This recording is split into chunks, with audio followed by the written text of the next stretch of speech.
1, 2.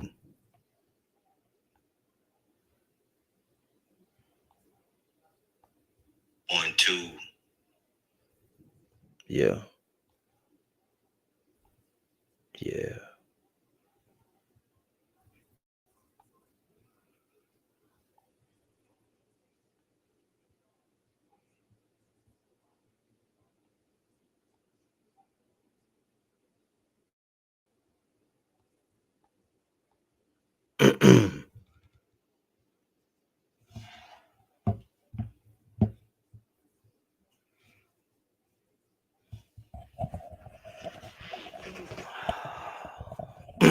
All right, Shalom, brothers and sisters out there. All praise to Yahweh, Bahashem, Yahweh Shai. Double honor to the apostles and elders of Great Millstone. All right, this lesson is going to be entitled Lucifer is Not Satan, Breaking the Stronghold. Lucifer is not Satan, breaking the stronghold. Okay. So, Lord willing, this will be edifying. All right, I've been holding on to this lesson for a little while, ever since I caught wind of this supposed interview right here. And we actually gonna play this video in its entirety, 12 minutes, 18 seconds long.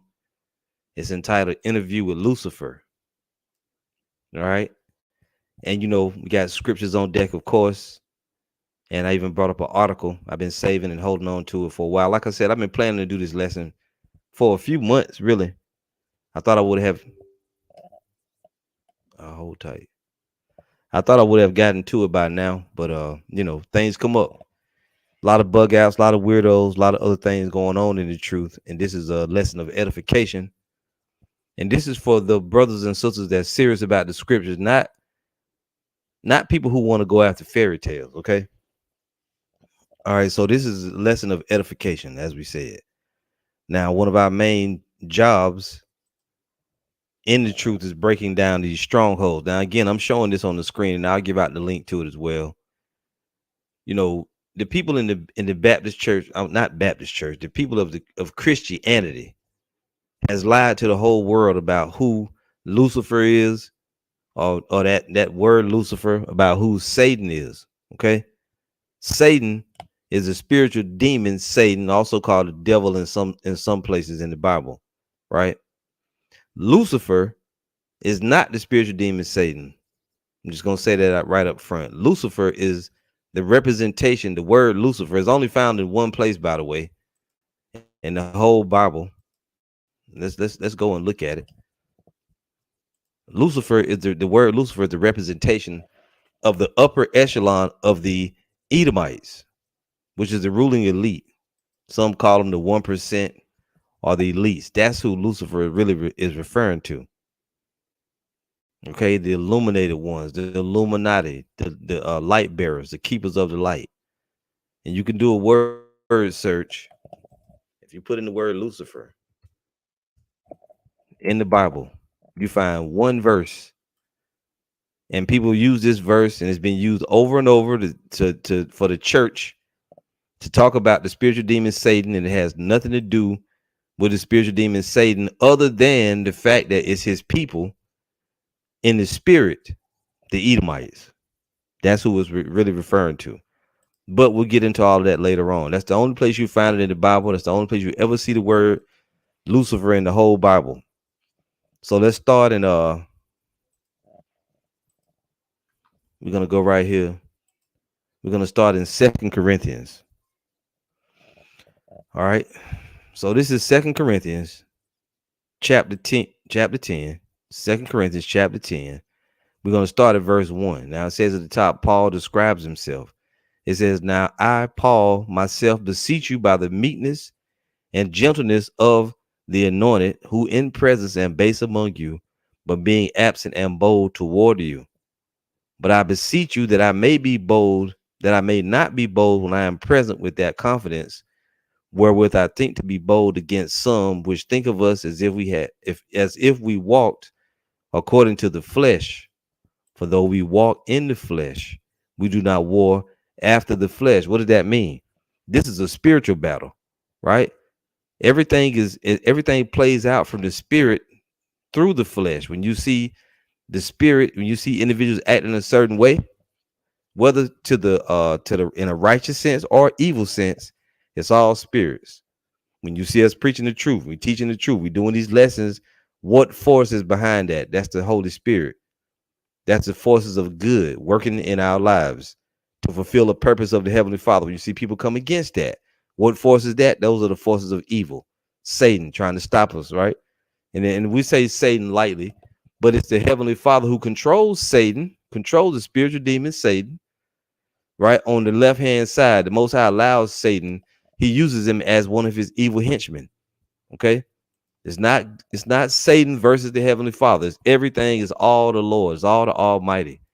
But here in verse 3, for though we walk in the flesh, we do not war after the flesh. Whatever people are doing, it's all being acted out in the flesh, but it's the spirits that's doing it. When you have individuals that come against us trying to teach this truth, such as YouTube, what is that?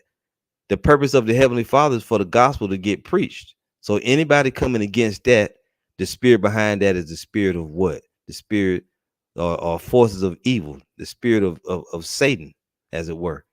Verse 4 says, for the weapons of our warfare are not carnal. You can't shoot spirits with weapons. We don't use weapons to fight this war. We use spiritual weapons, should I say, not a carnal, not a knife, an axe, a gun. That's why we constantly say something to these different Israelites who act like they're going to use weapons to get out of this captivity. No, you're not. You're not going to use weapons to get out of this. For the weapons of our warfare are not carnal, but mighty. They are mighty through the Most High to the pulling down of strongholds, casting down imaginations and every high thing that exalteth itself against the knowledge of the Most High. You have a lot of that, a lot of bug outs, a lot of false doctrines, right? A lot of antichrist spirits coming against the truth in these last days, but it's not going to matter. They're supposed to do that. The spirit that's behind them has set them up to do that. That's what the Heavenly Father uses Satan for, to bring things like that to come to pass. To bring the evil out of individuals so that they can be condemned. It says, casting down imaginations and every high thing that exalted itself against the knowledge of the Most High, and bringing into captivity every thought to the obedience of the anointed, and having in a readiness to revenge all disobedience when your obedience is fulfilled. Now, if we go back here, you're going to look at this word strongholds right here. Right? For the weapons of our warfare are not carnal, but mighty through the Most High to the pulling down of strongholds. Here's the word in the Greek. Strong's G 3794, achurama. Achurama. Now, notice the pronunciation achurama, but it looks like akiroma, right? In English. Now, when you read it, it says a stronghold, a castle, stronghold, fortress, fastness, anything on which one relies. And these Christians and these people of the world, they rely on these stupid ass fairy tales and these false doctrines that have been made up, just like hell. Hell is a stronghold. The Most High loving all nations is a stronghold. Everybody being able to be saved, that's a damn stronghold. It's not real. It's not true. It says, of the arguments and reasonings by which a disputant endeavors to fortify his opinion and defend itself against his opponent. So these things are strongholds. It's like a castle being set up in their minds. They're not free. They're being held captive by these strongholds. And let's look at verse 4 right here. In different versions from the NLT, it says, we use the Most High's mighty weapons, not worldly weapons, to knock down the strongholds of human reasoning and to destroy false arguments. NIV, the weapons we fight with are not the weapons of the world. On the contrary, they have divine power to demolish strongholds. That's what we do. GMS is known for tearing down false doctrines. People love to come on our comment boards and bring their false ideas, but like I've been saying it for a few years. I found a video from about, I don't know, 3-4 years ago when me and Brother Yuan was out teaching. I'm gonna put it up. Lord willing, of us on the highways and hedges, we were teaching and we was going to the reincarnation, and I literally said it in the video. I don't know if it's in the part I'm gonna upload, but I said this is GMS where false doctrines come to die. That's literally, I kind of like that slogan, but we don't really use it. But this is where false doctrines come to die. It should be that way. 100% truth, killing all false doctrines and false ideas. Now, this is the ESV.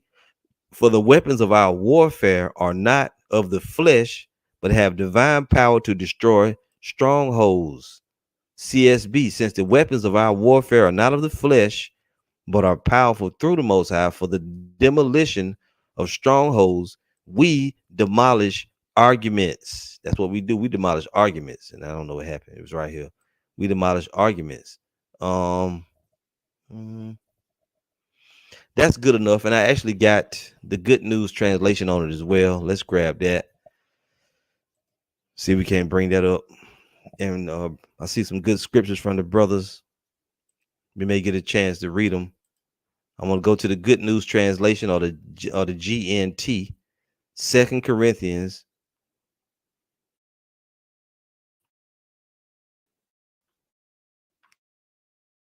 Just hold on, brothers. Come on, baby.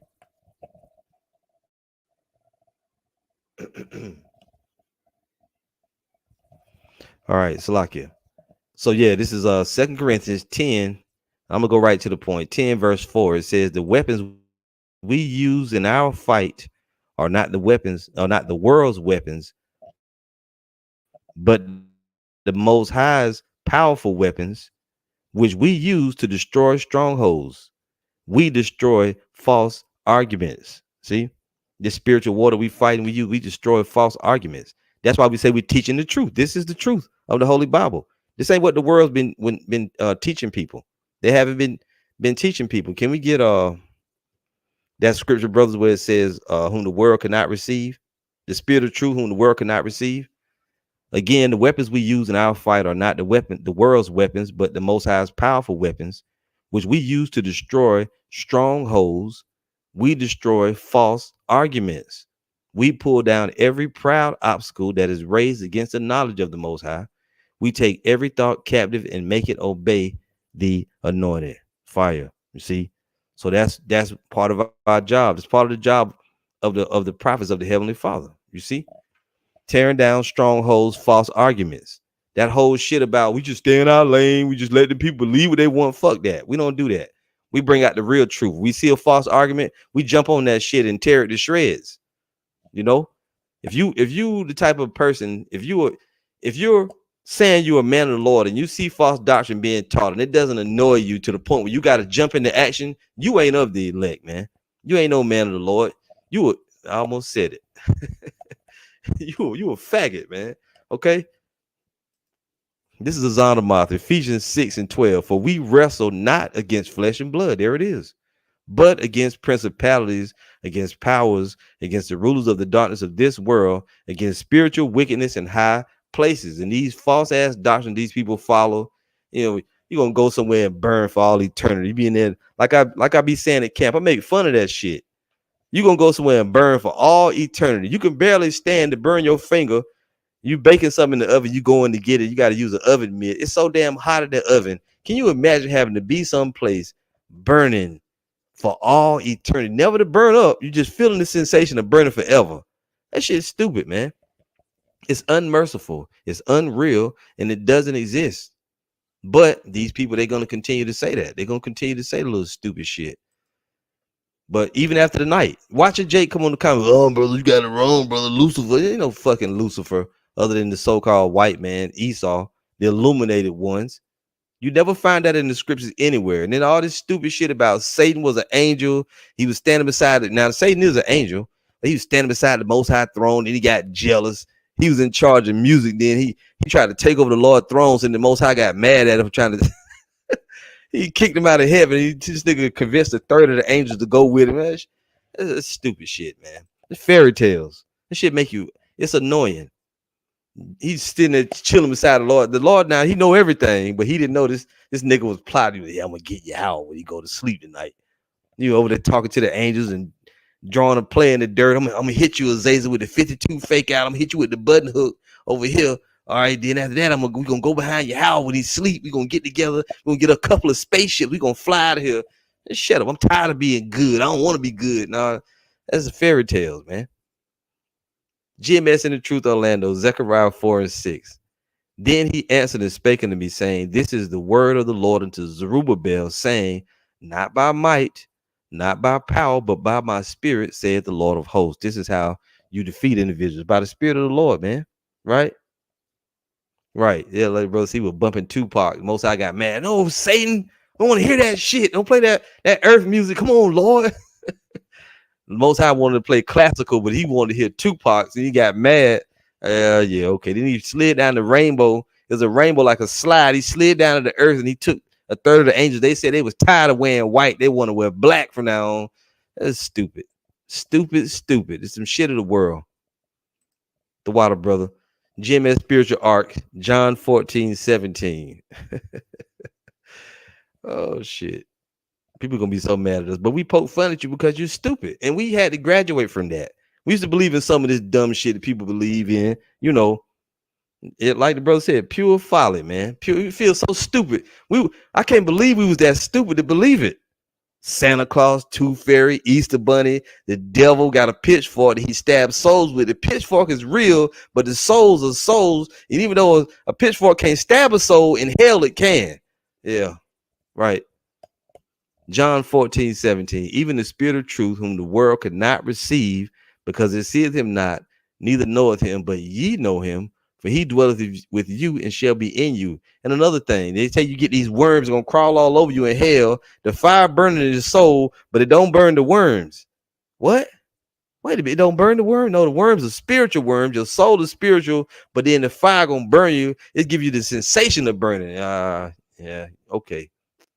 And the cow jumped over the moon, and the dish ran away with the spoon. There was an old lady that lived in a shoe. Now she's a grown up living in the shoe, had so many kids, she didn't know what to do. What the kid's father at? Where all the damn baby daddies at? Stupid. Anyway, I want to read one or two more here. This is Zanama, 2 Peter 1:16. For we have not followed cunningly devised fables. Fallen angels is a cunningly devised fable. Okay? A place called hell is a cunningly devised fable. When you say cunningly, it's smartly devised, been carefully put together by somebody. A fable, a story. It's lies, it's not true. For we have not followed cunningly devised fables when we made known unto you the power and coming of our Lord Yahweh Shai Hamashiach, but were eyewitnesses of his majesty. So I ain't gonna hold back no further. I'm gonna go ahead and get into the I'm gonna let the video play some. Okay. Yeah, let's just go ahead and go into it. Just bear with me here. We're gonna drop that. That's the Good News Translation page. And we're gonna get the video. We're gonna start listening to it. I'm gonna stop it periodically when I want to make a point. After we watch this, and I don't know if I should, play it first or prove the point that I'm saying. Now, what the world does is they try to use the word Lucifer as if it's really talking about the spiritual demon Satan, but in the Bible, it's not. It's not talking about the spiritual demon Satan. Okay. Now I want to read this from the brother Tribe of Yahweh, 2 Timothy 2 and 3. For the time will come when they will not endure sound doctrine, but after their own lusts, they shall heap to themselves teachers having itching ears, and they shall turn away their ears from the truth and shall be turned unto fables. Right, like the brother had posted, cunningly devised fables. This shit been carefully put together. And Jake, you think that because you see a movie, they got a series called Lucifer, right? And this dude's white guy, the British accent, he comes up from hell and he doing all this. And he's really supposed to be the spiritual demon Satan, but he's in other form, Lucifer. He can make himself like a human being. He get in all kind of mischief and he can grant wishes like a goddamn genie. It's stupid. You think because you see that shit on movies and TV and all of this, you think that's real. But that's not in the Bible, though. These are cunningly devised fables. Anyway, let's go ahead and deal with this video. I'm anxious to get it started. So this, of course, this dude, and the thing that get on your nerves too is they got Satan looking like a black dude. Or no, I'm sorry, I said Satan. See, in reality, Lucifer, like I said, is the illuminated ones, the upper echelon of the Edomites, the elites, right? The world believes Lucifer and Satan is interchangeable words for one another, but it's not. In this video, they say interview with Lucifer, which they really supposed to be interviewing Satan. Another thing to be noted in the Bible, a physical description is never given for the spiritual demon Satan because he's not a physical being. He is a spirit. He's a spirit. Okay. So I hope you don't get confused. I mean, the brothers don't get confused, but the people that's going to watch, it's easy to confuse them. You can push them down. You can just walk up to them and use your finger and just push them right over. That's how easily they get confused. But this is under the premise of the understanding of the church. This dude is giving an interview supposedly with the spiritual demon Satan, who they call Lucifer. He's gonna make all these statements. So the video is entitled "Interview with Lucifer," warning offensive content, from somebody named Ivan the Evangelist. Now this is from like 5 years ago. Recently, over the last few months, I got a hold of a video, a shorter version of it, and I said that'd be a good idea to do a lesson on it. All right, so here we go. We're gonna start playing it now. So bear with it the best you can. I mean, the shit is ridiculous, but edification. All right. So stay tuned. We'll pop in and out. Like I said, 12 minutes, 18 seconds. We'll see how much we can play before we have to, go and bring some scripts out. Just listen in. Now, also, too, before we bring it up, it says here Lucifer's first exclusive TV interview discusses success, popularity, and future plans. Now, they're going to have a ticker across the bottom like you see on the live stream, the one that say all praise the how about Shemi how shot. They're gonna have a ticker in this video. Read it and see what you see. I saw some interesting stuff in it. So let's play it now. And you know what? Yeah, let's just go ahead and play it. Oh, Lucifer in the flesh. Do you know how many journalists would kill? Wait, you probably do. First, I want to say thank you to agreeing to this interview because I know you are a very, very busy person. Yes. I usually like to fly under the radar, but I figured since I'm already on the campaign trail, why not? Okay. First, let's talk about your reign. Now, you've had a fairly long one. What would you attribute to your success and popularity? Oh, that's easy. Every generation is the same. I appeal to their lust and ego. I offer all the sex, wealth, and fame a person could want. Do as thou wilt has been my campaign slogan from the start. And my campaign platform hasn't changed either. I run on the same three issues every generation: lust of the flesh, lust of the eyes, and pride of life. Okay. When you say lust of the flesh, what exactly do you mean? Come on now. What do I mean? Isn't it obvious? I just use humans' own innate physical desires against them. And since sexual desire seems to be the most powerful, I usually run with that. Now, I didn't create sex, but I must say I've done a superb job at perverting it. Take pornography, for example. Well, you should know a lot about this one, Ivan. Weren't you addicted to porn? This interview is about you, not about me. Can we get back on subject? Yeah, now like the brother put up, of course they got him looking like a so-called black man, you see? And that's true.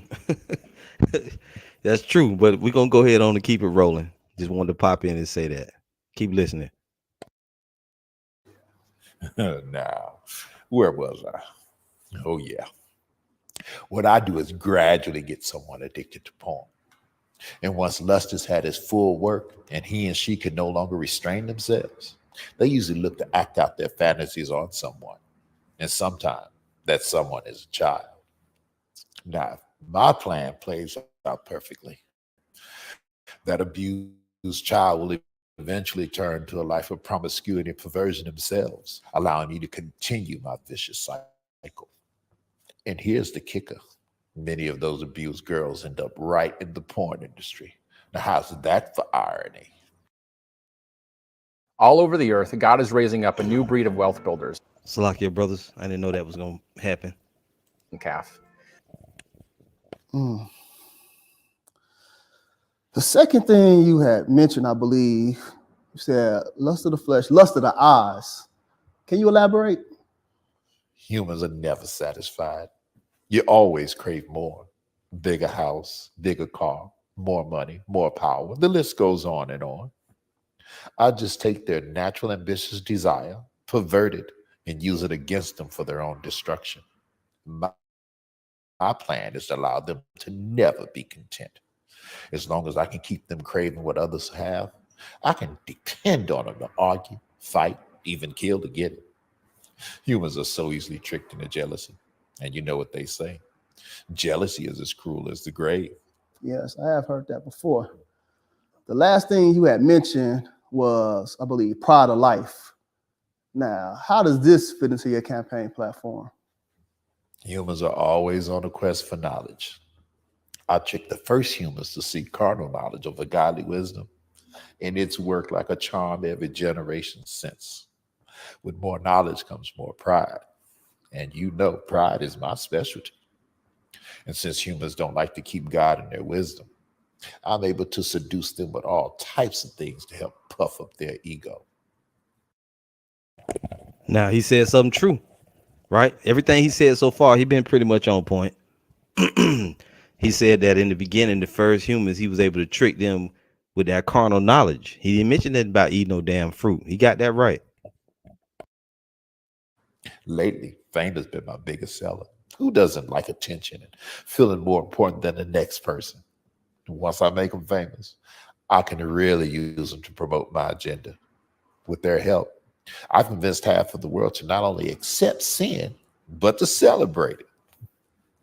Do you know what has been my most enjoyable pride campaign to date? No, what? Well, my gay pride campaign, of course. Bingo. Got it. Now, it's important to note whenever you see videos like these, what they'll often do is they'll make out like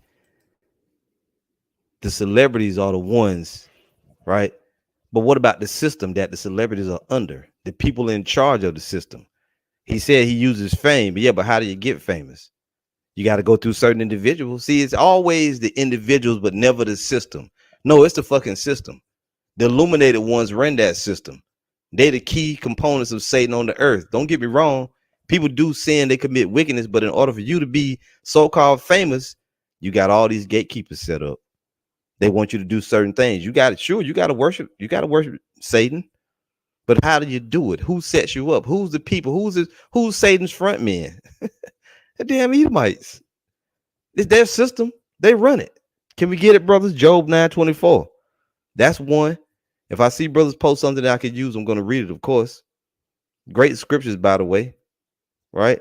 And we know that the lust of the flesh, that's on everybody. That's on everybody, sure. But I got you know what? Matter of fact, I got a couple of scriptures down that I can get. See, it's always he make it seem as though it's the like people believe that certain people, when you become famous, it's the person that sold their soul. Well, maybe, but they have people that they have to go through, doorkeepers, or what do they call them, gatekeepers and whatnot. That's the whole system. People think that Tupac was operating on his own. No, he wasn't operating on his own. All these celebrities have handlers and people that they have to go through. It's a system. Let's see here. Who seeth us?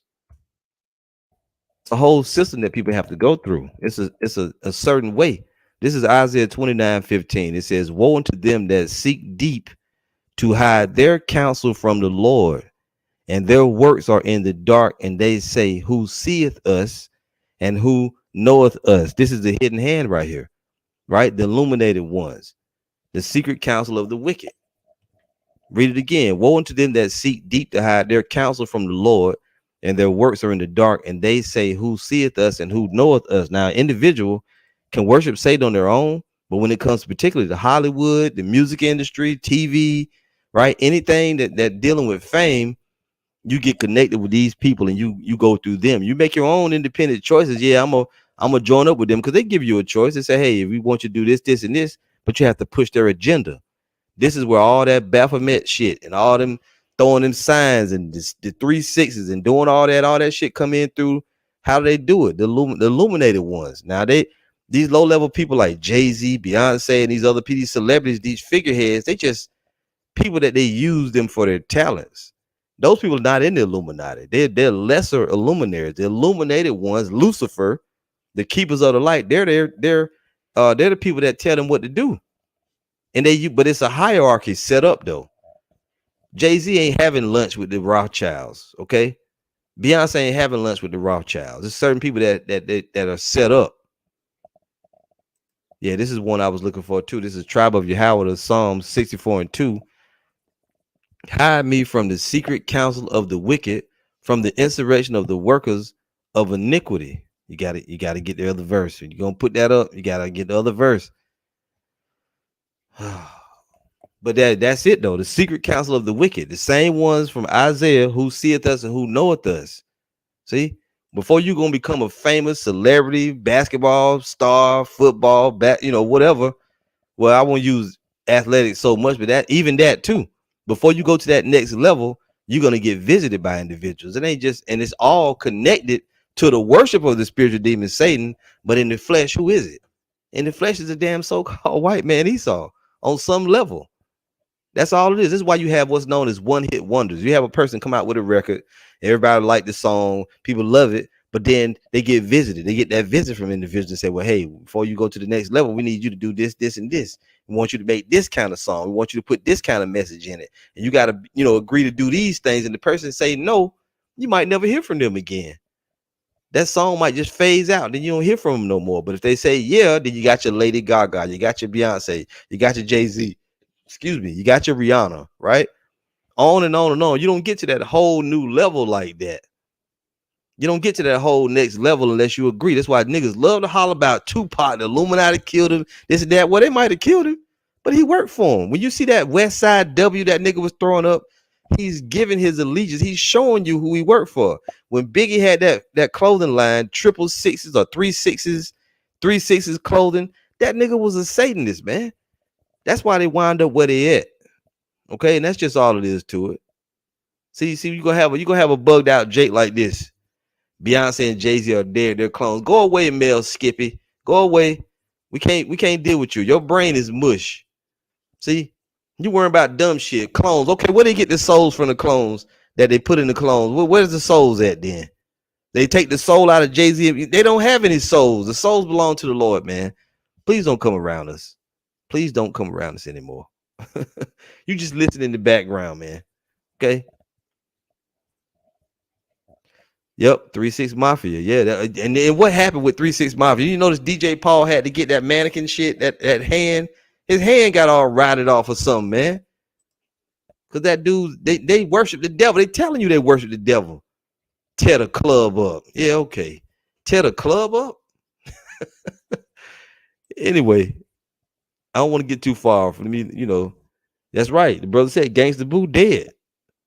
And we know that the whole before Jake said, like they discovered something. We know that these sacrifices and stuff happen. We know that. But at the end of the day, it all goes back to the Lord. The issues from death belong unto the Lord. We know that there's sacrifices and things happen. We know that. But it all goes back to what? The worship of the spiritual demon Satan. Okay. All right, so let's go on here. Let me go back to the video. I'll read this again. There is a secret council. This is what General Yohana and Bishop Nate, they want you to act as though these people don't exist. No, they work in some way. They got a whole, even in the religion, 501c3 groups are set up linking them back to these same individuals, man. That's why they don't want you to know about what the mark of the beast really is. That's why they're telling you they don't got to call on the name of the Lord. All that shit is linked in with the left hand. Woe unto them that seek deep to hide their counsel from the Lord, Yahweh, by Hashem Yahweh Shai, and their works are in the dark, and they say, who seeth us and who knoweth us? That's why you see Joe Biden, you see Kamala Harris, right? You see Jay-Z, Beyonce. You don't see the Rothschilds. You ain't never went nowhere and you went to the Walmart. Is that one of the Rothschilds in Walmart? You ain't gonna see them. They're the secret counsel of the wicked. They in the background making all this shit go.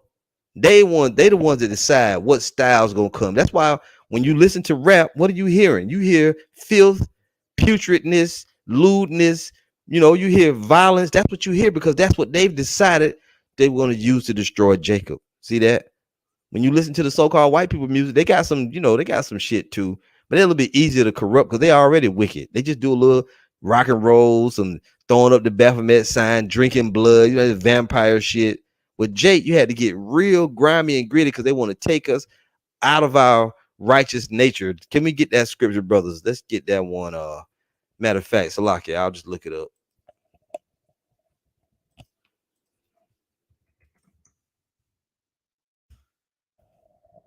This is Proverbs 12:26. The righteous is more excellent than his neighbor, but the way of the wicked seduceth them. What's the way of the wicked? Who was the wicked first off? It's Esau, Edom, the so-called white man. Who's the righteous? The righteous are the Israelites. We have a naturally righteous way about us, right? But we've been corrupted by being around these devils. So when the Lord has us preach repentance, what are we doing? We're calling them from the darkness into the light. And if they don't, then they got to be destroyed with the wicked. The righteous is more excellent than his neighbor, but the way of the wicked seduceth them. You've been caught up in these snares of wickedness, and we're trying to call you back to repentance, but Jake they ain't trying to hear it. Now let's get back to the video. Salakia, I want to make more of this be about this video and in the scriptures. Of course, we're going in the spirit. Let's play some more of this. Listen up. Not only do I get the chance to promote your own self-destruction, I get to use God's logo, the rainbow, to do it. Love is love, right? Now he did say something true. Let's go back a little bit because he said his main thing he been using is the alphabet stuff, and that's true. That's a big stronghold on people. But you know what? It's because of their own lust. Their own lust. Before we even just hold on here. I got to get one scripture real quick to respond to that. Let's get this. Is it James 1? I don't know if it's 1 or not. Let's see here, brothers. Yep. James 1, verse 13. It says, let no man say when he is tempted, I am tempted of the Most High. For the Most High cannot be tempted with evil, neither tempted he any man. Why does it say that? Because the Lord ain't the one tempting you. He has the tempter to do that. Satan and the evil spirits. But every man is tempted when he is drawn away of his own lust and enticed.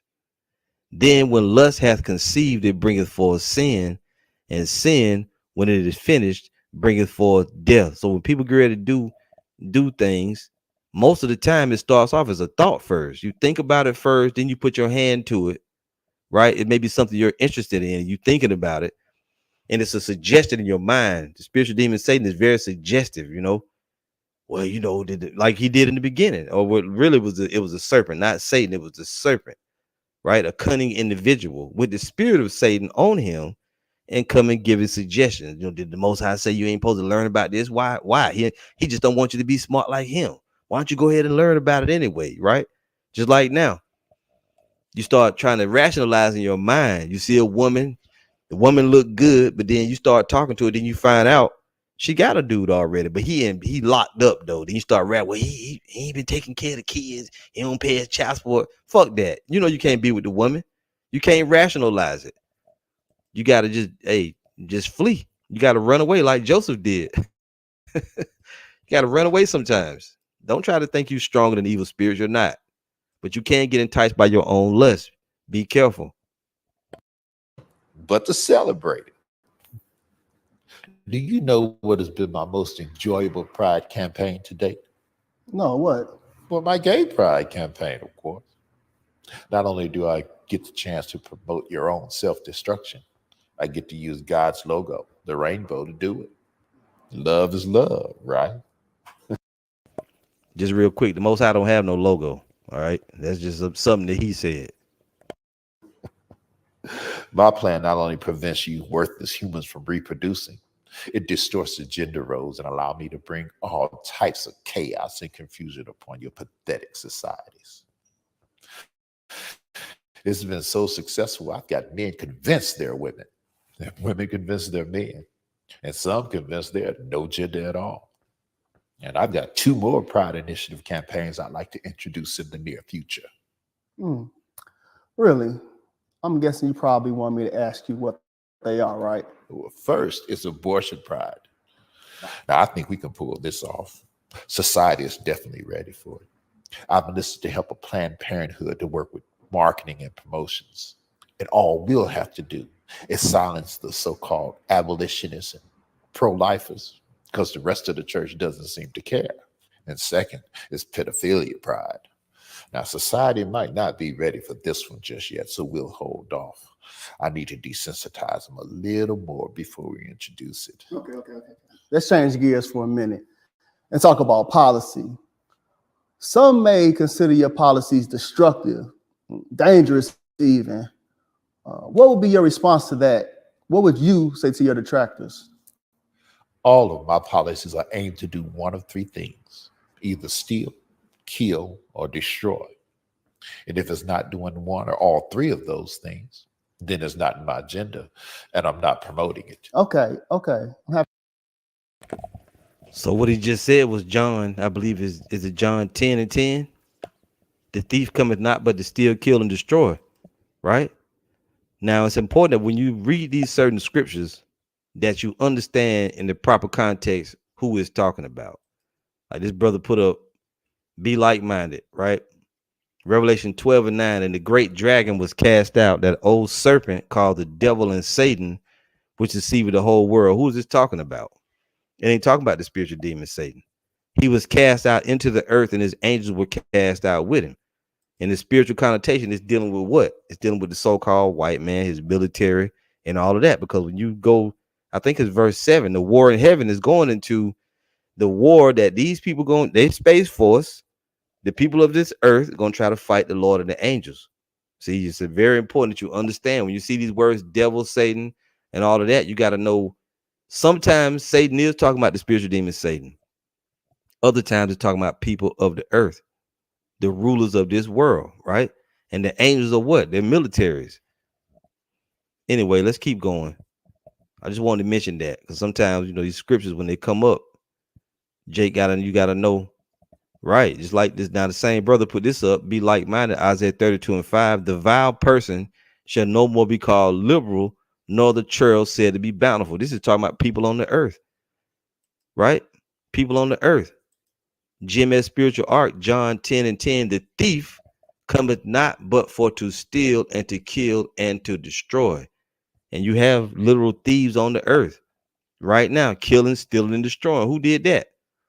Who did that? See, and sometimes these things are twofold as well.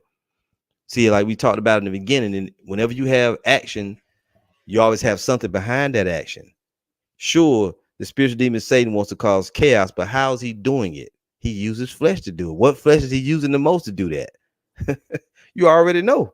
Who is it that's allowing the alphabet agenda and all these different things going on? Who's the rulers of Babylon the Great?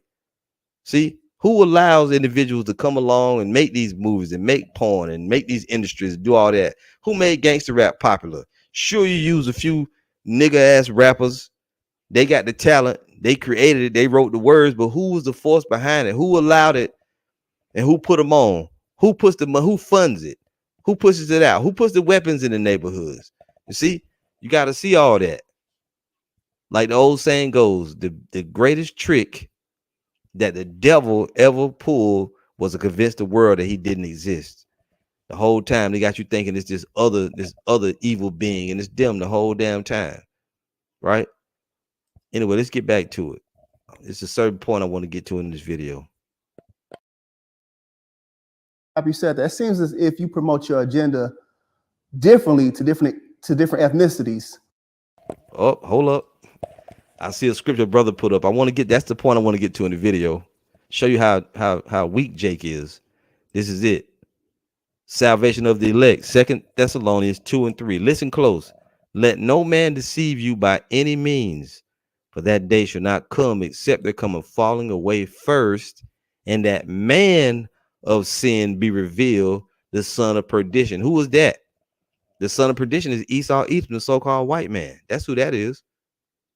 Listen, who opposeth and exalteth himself above all that is called the Most High, or that is worshipped, so that he, as the Most High, sitteth in the temple of the Most High, showing himself that he is the Most High. Now they got fairy tales around all this saying that it's Satan wanting to be the Most High. He want to take his place. No, it's you want to take the Most High's place.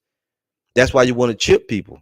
You got to be able to see that. That's his sinister plan. Cause make everybody be one people, right? He want to be in control. He wants to be in authority over. He said you're no longer the Most High's people. You're his people. He's gonna tag you, chip you, mark you, and you become his possessions. See, that's what he wants. That's really what he wants to do. He wants his NWO set up on the planet. This ain't for everybody. Your average Israelite can't get it. Oh, you brother, you being racist, brother. No, everybody the same. You can just go and dive off a mountain and hit all the rocks on the way down. We ain't talking to you. You're not awake. I am woke. I'm woke, brother. You woke. I'm woke. You better wake up. You might be woke, but you're not awake. You're not awake. Not in the spirit, you're not. Great scriptures though, but we're gonna get to Isaiah 14 eventually. Lord willing. This is GMS North Carolina.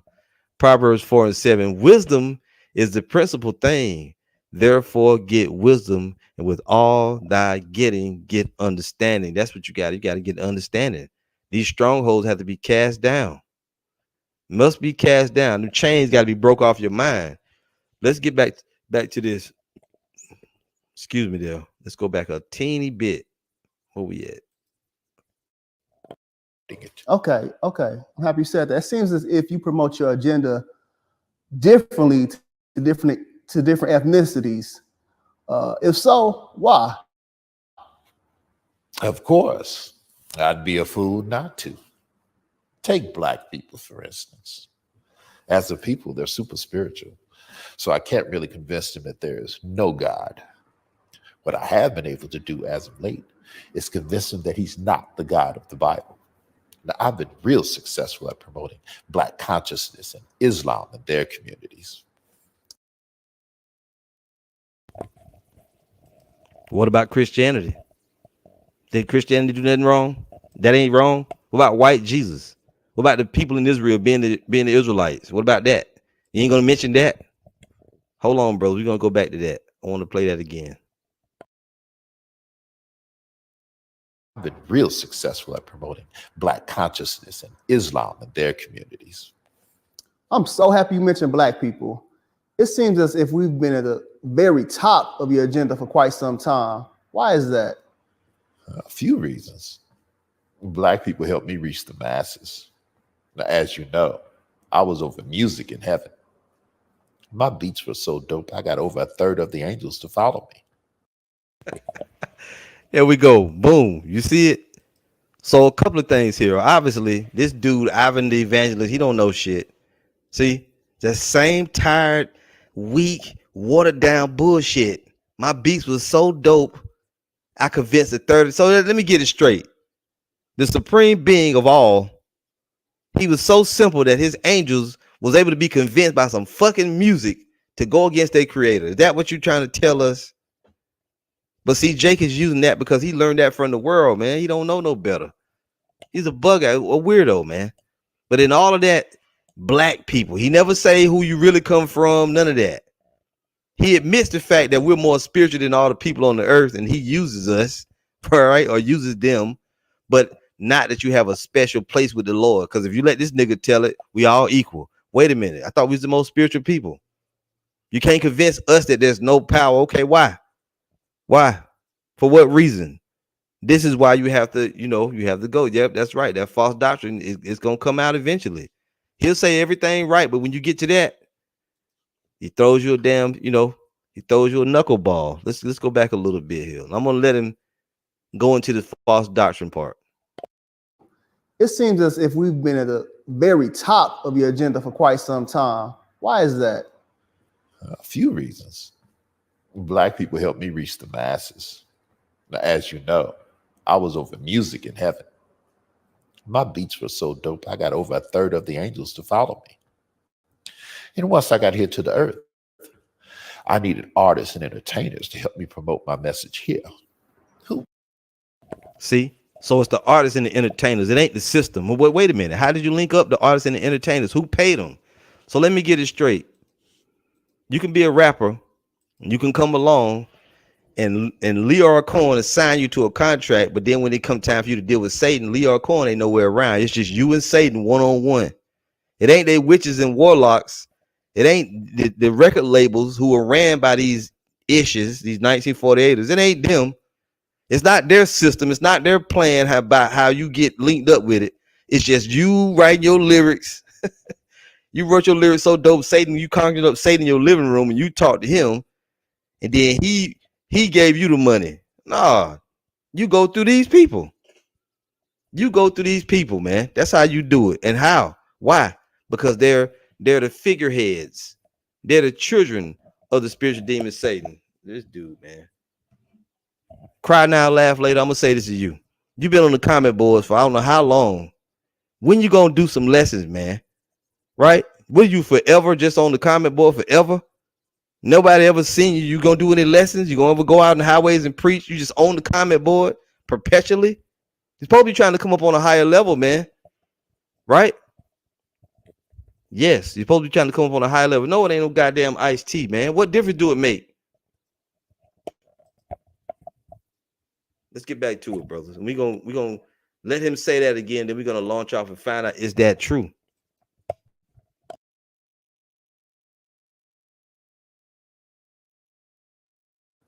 And once I got here to the earth, I needed artists and entertainers to help me promote my message here. Who better than black people? Black people possess all the natural rhythm and music ability that I need. And it's easy for me to influence them with money. Why? Why are so-called black people in this country, why do they not have money? Is there something that's preventing them from having success? What is it? Could it be the curses? Could that be it? See, this dude ain't gonna tell you all that. So according to this, black people are the main ones that work. We've been working for Satan. We the ones work for Satan. We use music to do it. Never mind the fake Jews. They ain't got shit to do with it. The so-called white man ain't nowhere in sight. It's us. He using us to do it because of our talent. You see this bullshit? Let's listen to some more. Another reason I target black people is because they're strong mentally and physically. If black men were to ever find their identity in Christ, I'd be in trouble. So I try my best to destroy the black family structure and keep black men away from his family and the church. How did you destroy the family structure? Who did you use to do it? Did you use certain people to do it? I'm just wondering how you did it. You didn't use no flesh to do it? You a spirit, supposedly. How did you do it?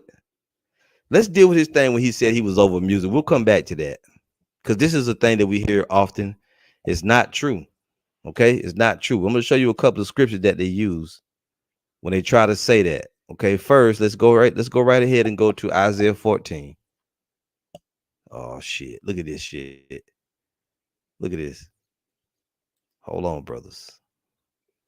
Site error. I'm gonna try to refresh it. Our apologies. We have experienced an unexpected error.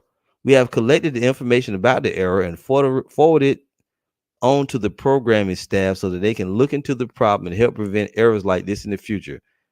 Yeah, okay. Let's see if we can. Nothing happens by accident. Yeah, look, the whole site is fucked.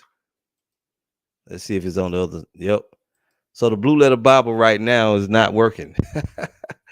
Okay, let's take these down. Hold on. We got other sources we can use. Just hold tight here. This is crazy. All right.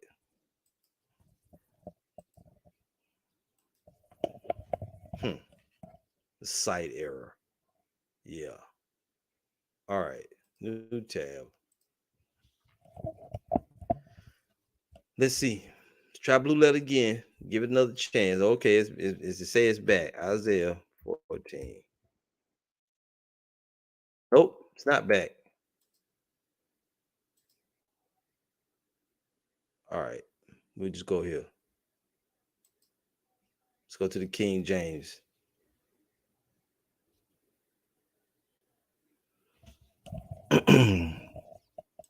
All right. Isaiah 14. So when you deal with Isaiah chapter 14,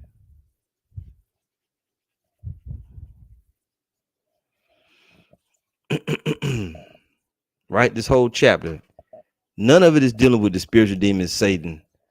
When you start out at the top, of course, it's talking about Jacob, right? Going back to the land, taking the nations captive and all of that. When you get here in verse 4, Isaiah 14 and 4, it says, you know what, let's start at 3. And it shall come to pass in that day that the Lord shall give thee rest from thy sorrow and from thy fear and from the hard bondage wherein thou wast made to serve. That thou shalt take up this proverb against the king of Babylon, right? And say, how hath the oppressor ceased, the golden city ceased? Today, applying it to now, the so-called white man Esau. We live in Babylon, which is Babylon the Great, the daughter of Babylon, and this devil is in rulership over it. It says, the Lord hath broken the staff of the wicked, right? Who's the wicked? The earth was given into the hand of the wicked. He covered the faces of the judges. So this is speaking about a rulership being taken down. The Lord hath broken the staff of the wicked and the scepter of the rulers. He who smote the people in wrath with a continual stroke, he that ruled the nations in anger is persecuted and none hindered. So who ruled the nations in anger? Now we know for a long time you had different kingdoms that were in power and in rulership. But going to the end times, who's in power, who's in rulership? You guessed it, the wicked of the whole earth, the so-called white man Esau. We're currently in the Roman Empire. It says the whole earth is at rest and is quiet. They break forth into singing. This is what it's going to be like when these devils go out of power. It says, yeah, the fir trees rejoice at thee, and the cedars of Lebanon, saying, since thou art laid down, no feller is come up against us. And a feller is one that fells or cuts down trees, right? It goes on. Hell from beneath is moved for thee to meet thee at thy coming.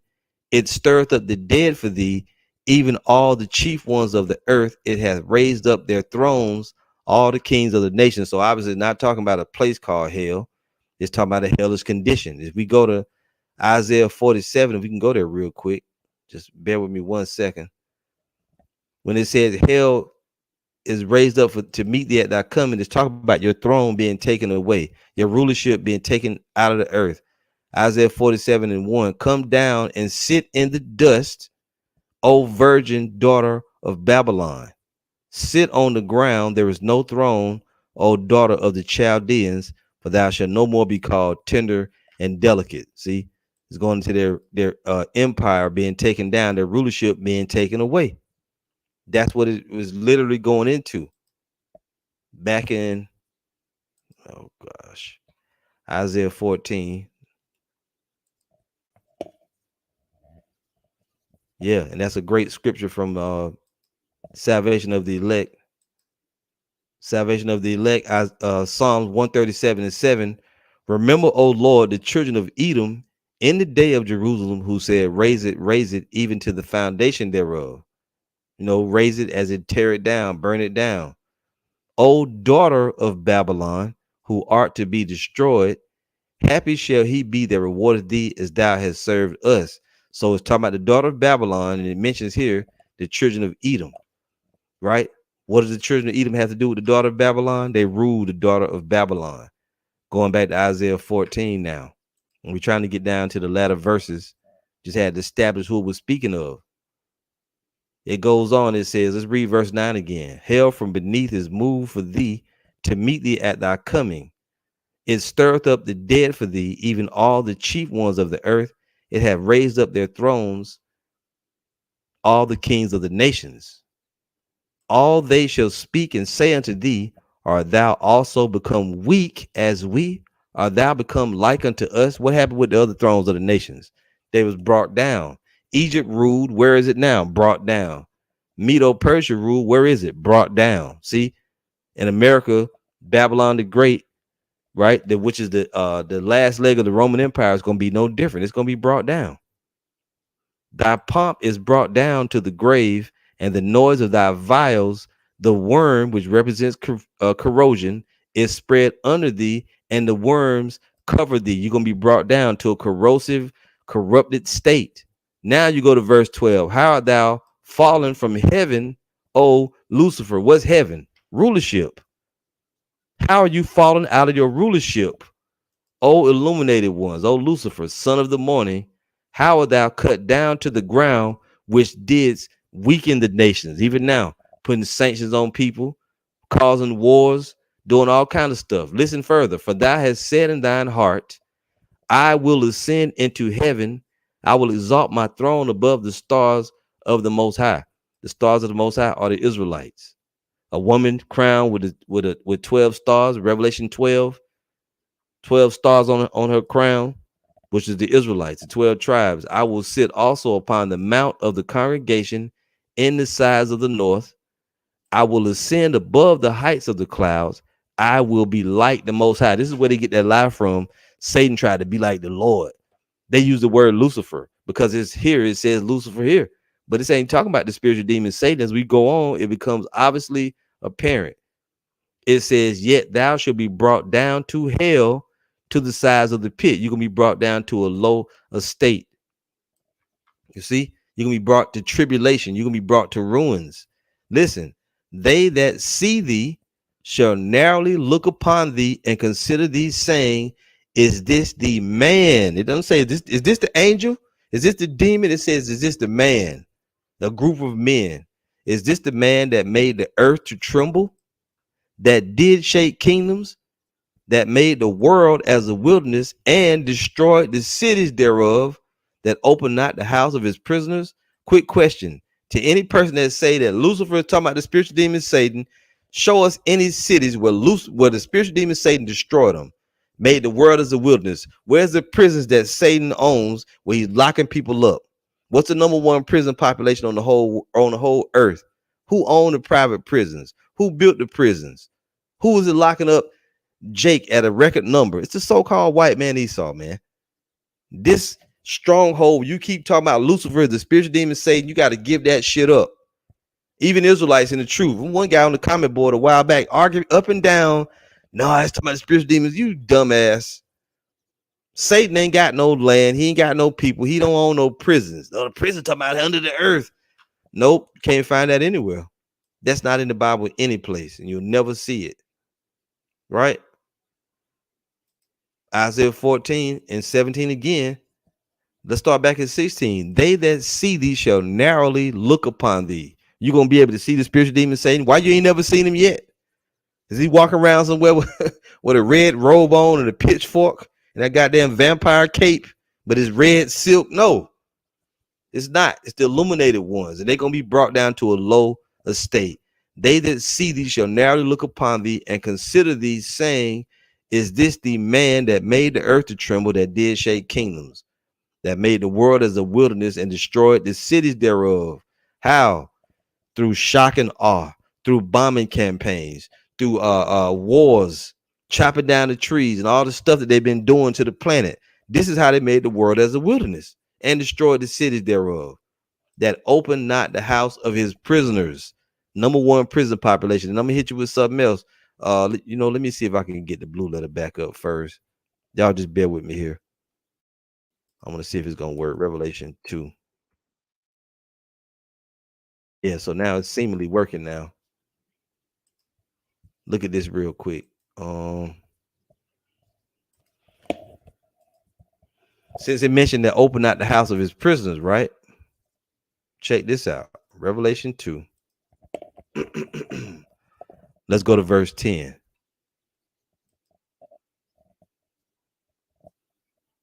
All right, there we go. Revelation 2, verse 10. Fear none of those things which thou shalt suffer. Look, behold, the devil shall cast some of you into prison, that you may be tried. Quick question. How can a spiritual demon throw you physical flesh into a prison? How? He can't. He can't do that. The light should come on. I know you brothers on the comment board, y'all know that. You brothers in GMS, you way past that. Even you sisters, y'all know better than that. To the people that's gonna watch it, close your mouth, because I know your mouth open. You're trying to figure out a way you can get this Blanquito out of. You can't get this nigga out of this shit. He done. He been discovered. And our apostles and elders, when they taught us this, it was like, man, like a breath of fresh air. Fear none of those things, but thou shalt suffer. Behold, the devil shall cast some of you into prison, that you may be tried. What kind of prison? FEMA camps, FEMA prisons, that you may be tried. Tried by who and for what? The Heavenly Father used these devils. He's going to use them to try the faith of the elect. And ye shall have tribulation 10 days. Be thou faithful unto death, and I will give thee a crown of life. Now, this dude, Apostle, what's the dude now? I forgot his name. Apostle, whatever his name is, the bald head nigga. Can brothers remember that dude name? I just did a lesson on this nigga a few weeks ago. What the bald head nigga that say Jacob's trouble, it ain't for Jacob, it's for the other nations. Apostle Curtis Lewis. That's it. This milk dud head guy, Curtis Lewis, weirdo. If you read this Apostle Curtis Lewis, and ye shall have tribulation 10 days, be thou faithful unto death, and I will give thee a crown of life. Which brothers brought that in their lessons. That's another nigga that want to get the devil off the hook. You ain't gonna get these devils off the hook. Now, when you see the word, behold, the devil shall cast some of you into prison, right? The word for devil is diabolos or diabolos. Look what it says when you look it up.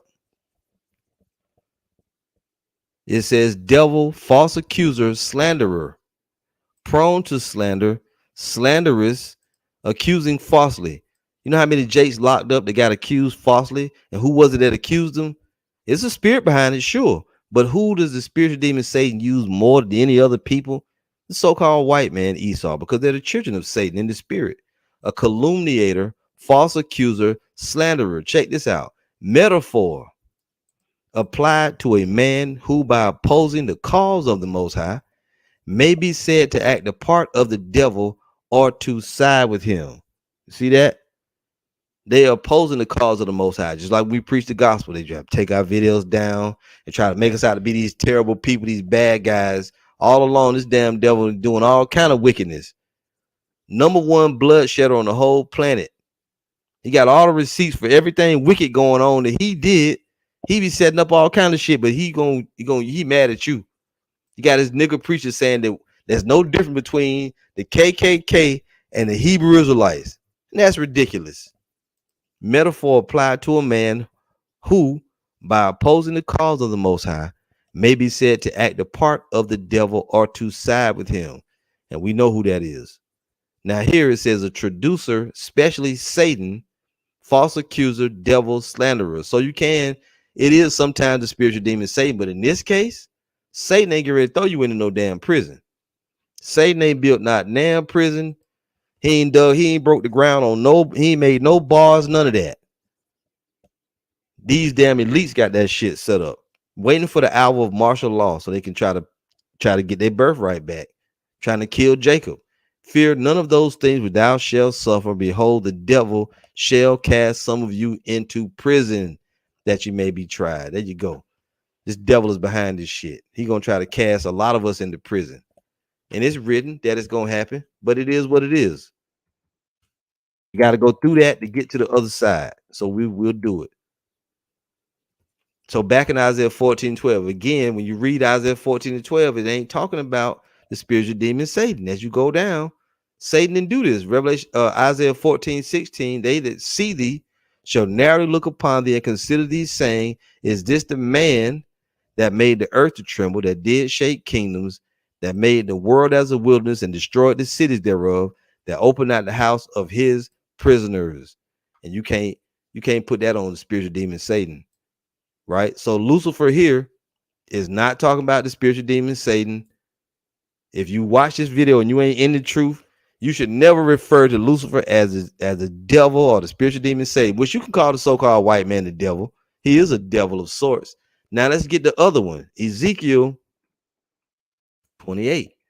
Because this is where they get all that madness from, about he was standing beside the throne of the Lord. He was in control of the music and all of that shit. Another scripture that they take out of context. Now, this is Ezekiel 28, verse 1. It says, Son of man, saying to the prince of Tyrus, thus saith the Lord power, because thine heart is lifted up, and thou hast said, I am a God. I sit in the seat of God in the midst of the seas. Yet thou art a man and not the Most High, though thou set thine heart as the heart of the Most High. And in the spirit, this is applied to the so-called white man Esau. It's talking about men on the earth. It ain't talking about no damn spiritual demon Satan. It goes on, behold, thou art wiser than Daniel. There is no secret they can hide from thee. With thy wisdom and with thine understanding, thou hast gotten thee riches. Where's Satan's riches at? Satan ain't got no damn riches because he's a spirit. He doesn't have useful wealth, riches. It's talking about men on the earth, and these men are Lucifer, or the spiritual, the physical counterparts of the spiritual demon Satan, which are known as the Edomites. The top of that is the illuminated ones, the light bearers, the keepers of the light. With thy wisdom and with thine understanding, thou hast gotten thee riches, and hast gotten gold and silver into thy treasures. By thy great wisdom and by thy traffic, thou hast increased thy riches. If you look up that word traffic, it's talking about trade. It's talking about trade. What's Satan selling? Ain't what he's selling devil food cakes? What he's selling devil weed? No, it's talking about men on the earth. Because by thy great wisdom and by thy traffic, thou hast thou increased thy riches, and thine heart is lifted up because of thy riches. Therefore, thus saith the Lord of power, because thou hast set thine heart as the heart of the Most High. Behold, therefore, I will bring strangers upon thee, the terrible of the nations, and they shall draw their swords against the beauty of thy wisdom, and they shall defile thy brightness. The illuminated one, the keepers of the light, they're going to be brought into darkness. They shall bring thee down to the pit, and thou shalt die the deaths of them that are slain in the midst of the seas. Will thou yet say before him that slayeth thee, I am the Most High? But thou shalt be a man and no God in the hand of him that slayeth thee. Thou shalt die the deaths of the uncircumcised by the hand of strangers, for I have spoken it, said the Lord power. Now, when you get down here, this is where they start talking about it. Oh, see, Satan was a perfect angel. He was in charge of music. Now, you already see what the chapter is dealing with, men on the earth. Listen to verse 12. Son of man, take up a lamentation upon the king of Tyrus, same individuals, saying to him, thus saith the Lord power, thou sittest up the sum, full of wisdom and perfect in beauty. This is where they get tripped up. Thou hast been in Eden, in the garden of the Most High. Really, Eden really represented the whole earth, not just one particular place, right? But these people don't understand that. It says every precious stone was our covering, the sardius, topaz, and the diamond, the beryl, the onyx, and the jasper, the sapphire, the emerald, and the carbuncle, and gold, the workmanship of thy tabrets and of thy pipes was prepared in thee in the day that thou was created. They take this one verse because it says of thy pipes. Satan had a beautiful voice. He was in charge of all the music. Then he got jealous and God kicked him out of heaven. It's stupid. It's stupid.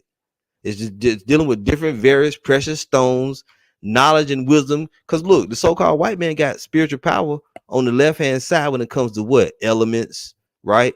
And all different types of things like that. Herbs, elements, going on. Now, this is another stumbling block. Thou art the anointed cherub that covereth. This is what they believe right here. Men can be called angels, and angels can be called men.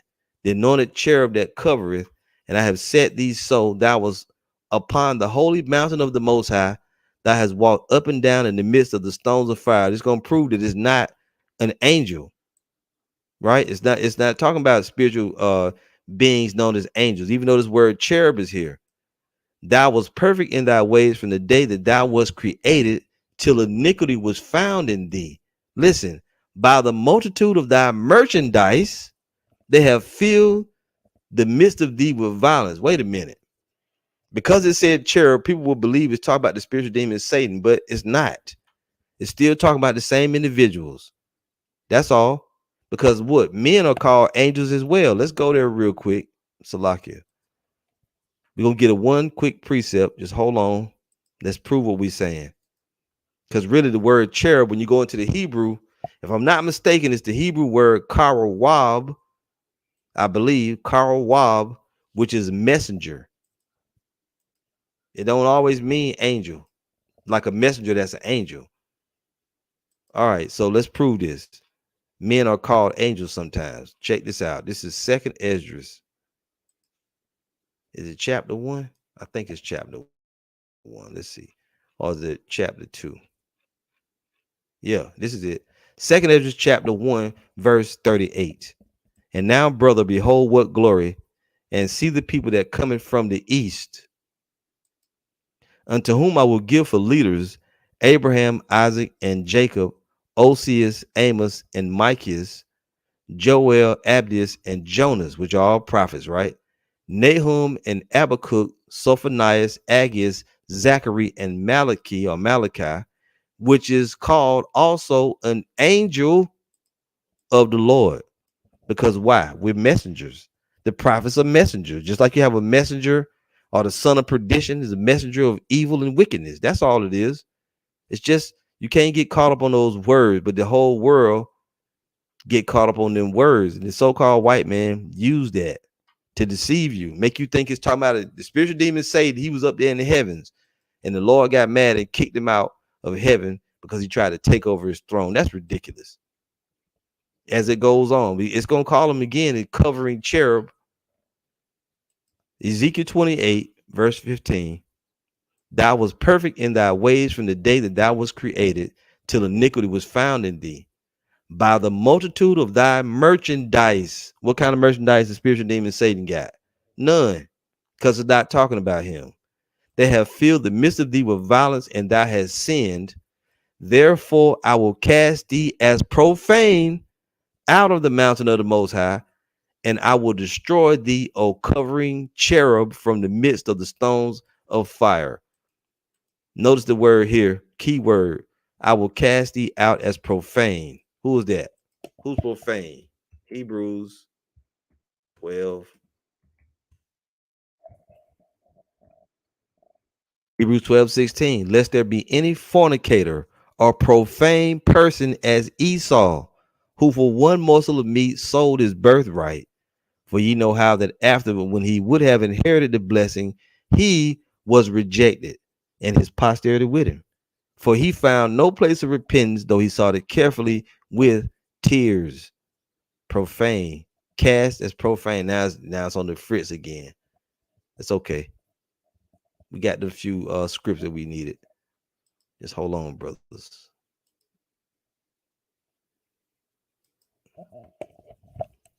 Let's see if we can get it to work again. Ezekiel. Yeah, it's back.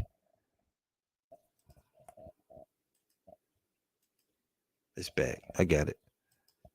So back in Ezekiel 28, it's going to continue giving you that rundown. Now, if you can't get past some stumbling blocks, you got to see the words traffic and riches. There ain't no angels got no traffic and no riches, man. Back in verse 16, by the multitude of thy merchandise, they have filled the midst of thee with violence, and thou hast sinned. Therefore, I will cast thee as profane out of the mountain of the Most High, and I will destroy thee, O covering cherub, from the midst of the stones of fire. Listen, thine heart was lifted up because of thy beauty. Thou hast corrupted thy wisdom by the reason of thy brightness. I will cast thee to the ground. I will lay thee before kings that they may behold thee. Did we not just read that in Isaiah 14? They that narrowly look upon thee shall consider thee, saying, is this the man that made the earth to tremble? And also in Ezekiel, Isaiah 47, sit on the ground, there is no throne. We just read that. I'm gonna have to get it. Isaiah 47 again, because the Lord said He's gonna throw them on the ground. Isaiah 47:1, come down and sit in the dust, O virgin daughter of Babylon.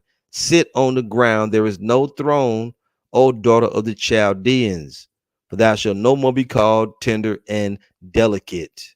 If you go to verse 6, it talks about the Israelites. I was wroth with my people. I have polluted mine inheritance and given them into thine hand.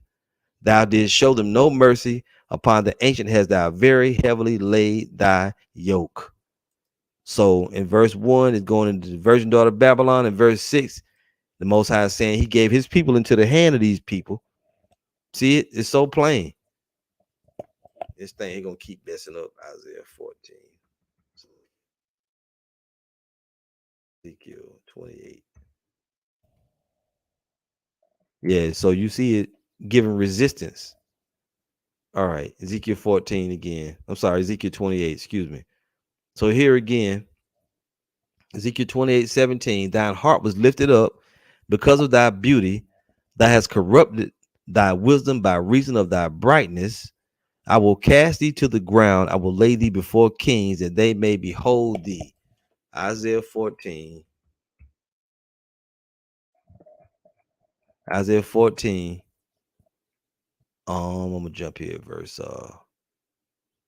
See, I'm gonna lay thee before kings. Verse 16.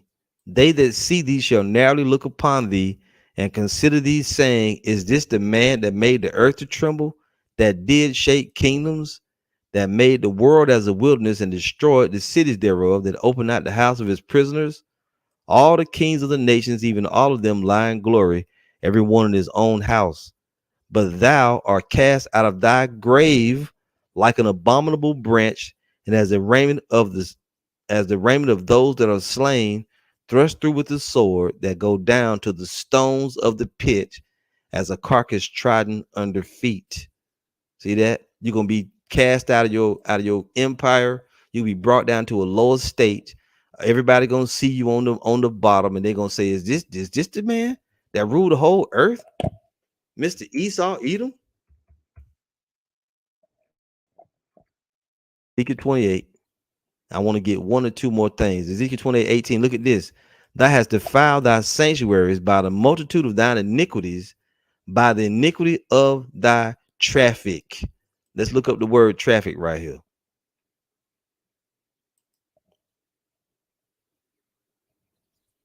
Rakula. Merchandise, traffic, trade. What does that make you think of?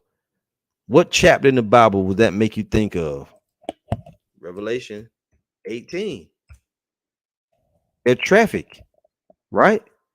Revelation 18, starting at 1. After these things, I saw another angel come down from heaven, having great power, and the earth was lightened with his glory.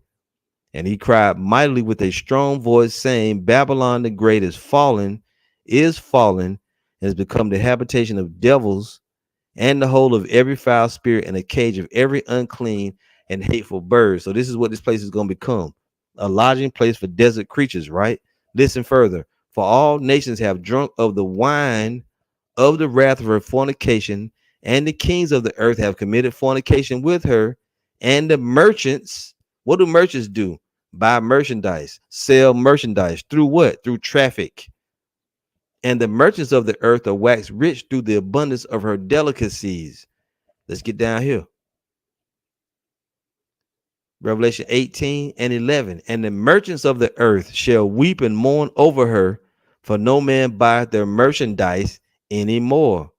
The merchandise of gold and silver and precious stones, and of pearls and fine linen and purple and silk and scarlet and all fine wood, and all manner of vessels of ivory, and all manner of vessels of most precious wood, and of brass and iron and marble, and cinnamon and odors and ointments and frankincense and wine and oil and fine flour and wheat and beasts and sheep and horses and chariots and slaves.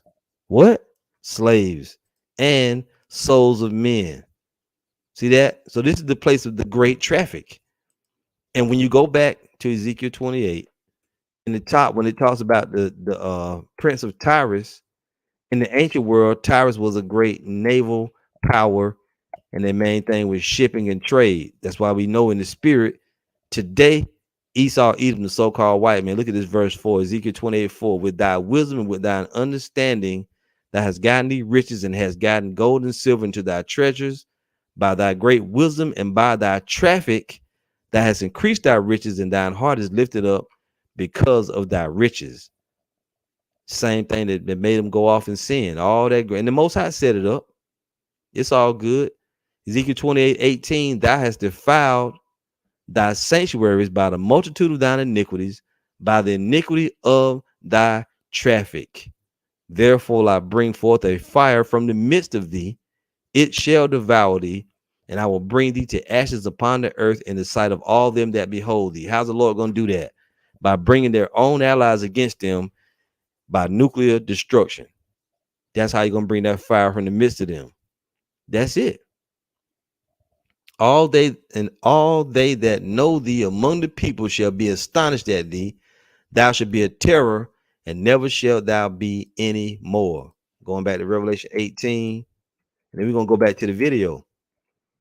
So none of this ever mentioned the spiritual demon Satan. Is talking about men and nations on the earth. Revelation 18 and 20. Well, you know what? Let's keep reading. Verse 14, and the fruits of that thy soul lusted after are departed from thee, and all things which were dainty and goodly are departed from thee, and thou shalt find them no more at all. The merchants of these things which were made rich by her shall stand afar off for the fear of her torment, weeping and wailing, and saying, Alas, alas, that great city that was clothed in fine linen and purple and scarlet and decked with gold and precious stones and pearls.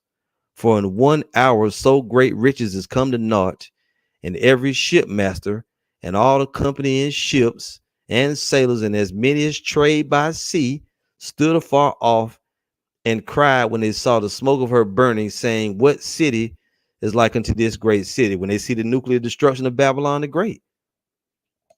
And they cast dust on their heads and cried, weeping and wailing, saying, Alas, alas, that great city, wherein were made rich all that had ships in the sea by reason of her costliness, for in 1 hour is she made desolate. Now, what do we know about the sea here? If you go to Isaiah 27, another name is given to these devils. It says the deliverance of Israel. Isaiah 27 and 1. In that day, the Lord with his sword and great and strong sword shall punish Leviathan, the piercing serpent, even Leviathan, that crooked serpent, and he shall slay the dragon that is in the sea. What dragon in the sea? What Leviathan? Esau, Edom, the so-called white man. He's in the ocean, in the seas, controlling the trade, the naval routes, right? By traffic. His traffic is iniquity, all of that. It's parabolic talk. This right here, Leviathan, is not talking about that little Leviathan, but parabolically, the so-called white man Esau. If you go back to Isaiah 26 and 20, it talks about the deliverance of the Israelites, beamed up into the chariots, and then he's going to punish these devils. Isaiah 26:20, come, my people, enter thou into thy chambers and shut thy doors about thee. This is the chariots. Hide thyself, as it were, for a little moment until the indignation be overpassed. The Most High going to cause a nuclear destruction to hit Babylon the Great. The elect is going to be beamed up and saved out of it. For behold, the Lord cometh out of his place to punish the inhabitants of the earth for their iniquity. The earth also shall disclose her blood and shall no more cover her slain. Now you go to Isaiah 27 and 1, next chapter. In that day, what day? When the Israelites are delivered, in that day the Lord with his sword and great and strong sword shall punish Leviathan, the piercing serpent, even Leviathan, that crooked serpent, and he shall slay the dragon that is in the sea. The same one, that old serpent called the devil and Satan, which deceived the whole world. That's who it is. Back in Revelation 18, you see the same event written in a different way. In verse 20, you see here, rejoice over her, thou heaven. Really, in verse 4, you see the Israelites beamed up. Is it verse 4? Yeah. Revelation 18 and 4. And I heard another voice from heaven saying, come out of her, my people. Same as Isaiah 26 and 20. Come, my people, enter down to thy chambers. Come out of her, my people, that ye be not partakers of her sins, and that ye receive not of her plagues. This is when the elect is beamed up. Verse 20 says, rejoice over her, thou heaven, and ye holy apostles and prophets. What's this heaven? The kingdom of heaven suffereth violence, and the violent take it by force. This is the Israelites. And ye holy apostles and prophets. So this right here, the 1/3 is all beamed up. For the Most High hath avenged you on her. And a mighty angel took up a stone like a great millstone and cast it into the sea, saying, thus with violence shall that great city Babylon be thrown down, Salakia, and shall be found no more at all. There it is.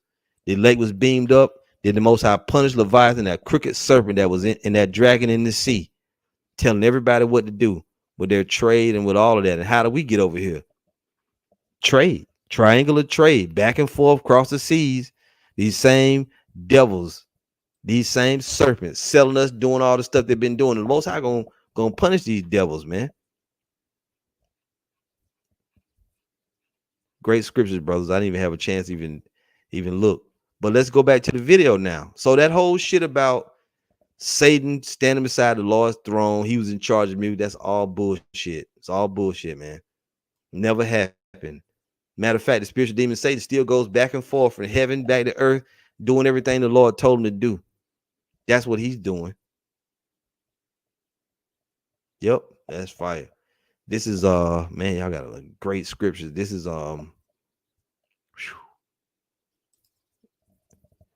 Jeremiah Gabar. I'm sorry. Yeah, Jeremiah Gabar. Jeremiah 50:23. How is the hammer of the whole earth cut asunder and broken? How is Babylon become a desolation among the nations? I have laid a snare for thee, and thou art also taken, O Babylon, and thou was not aware. Thou art found and also caught, because thou hast striven against the Lord. That's these devils striven against the Lord. This is Azan of Moth. Obadiah 1:16. For as ye have drunk upon my holy mountain, so shall all the heathen drink continually.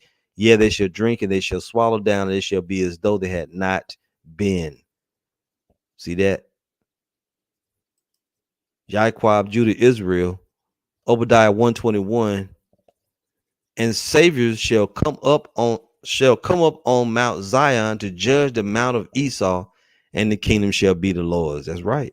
And that whole Obadiah is going further into the judgment of Esau, Edom. Further to the judgment of Esau, Edom. Now the brother said he got to go back and write this down. If you look up some of the apostles' old lessons, this is what we learned it from. They go into all of that. Now, I'm thinking I want to go to this article first. Yeah, let's go to this article.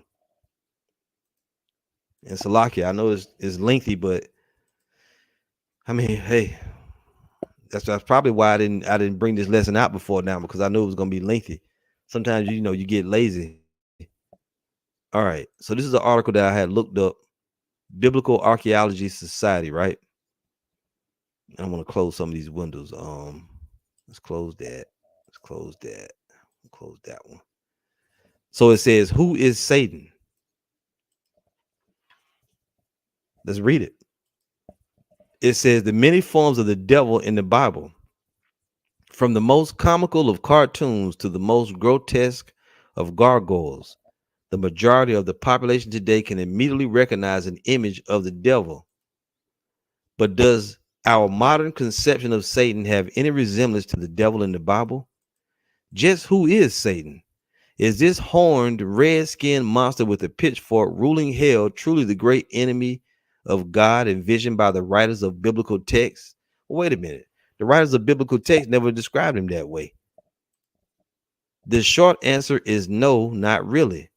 In the Hebrew Bible, they use YHWH, which we know is Yahweh. Yahweh's greatest enemies are not fallen angels commanding armies of demons, nor even the gods of other nations, but rather human beings. But who's the main human beings that it's talking about? Esau, Edom. They ain't going to tell you that, of course, but they know that much. In the Hebrew Bible, Yahweh's greatest enemies are not fallen angels commanding armies of demons, because that shit never happened, nor even the gods of other nations, but rather human beings. Yeah, the sons of the wicked. Esau, Edom, the so-called white man, Lucifer. It isn't the devil that spreads evil across the face of creation. It is mankind.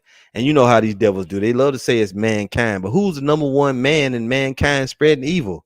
You guessed it. Your friend and neighborhood white man. Other than human beings, Yahweh has no nemesis, nor are there malevolent spiritual forces not under his authority. Right. They know that.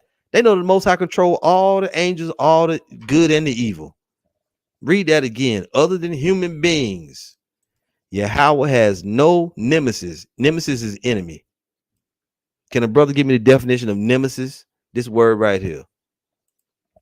Nor are there malevolent spiritual forces not under his authority, meaning there are no fallen angels, and they know this shit. They know that. You got to figure it out, Jake. Yahweh is ultimately a God of justice. He is behind the good and the bad, behind the blessings and the curses. It is within this divine court of justice and retribution that Satan has his origins. That's true. That's true. The Hebrew word Satan, meaning accuser or adversary, occurs several times throughout the Hebrew Bible and refers to enemies, both human and celestial alike. Right, it's twofold. Sometimes Satan means the spiritual demon Satan. Sometimes it's talking about individuals on the earth. And if you look up the word Satan, stay right there. The water brother. Nemesis. The inescapable agent of someone's or something's downfall. 2, a long-standing rival. See that? So the article said that the Most High has no nemesis other than human beings, which is one particular group that's his nemesis. But he created them for that. That's why it says Jacob have I loved, but Esau have I hated. Right? That was something I wanted. I forgot that quick. Damn it. I'm gonna see. Let me read this again. Oh, I know what it was. Yeah. Check this out. So we looked at the word devil, right?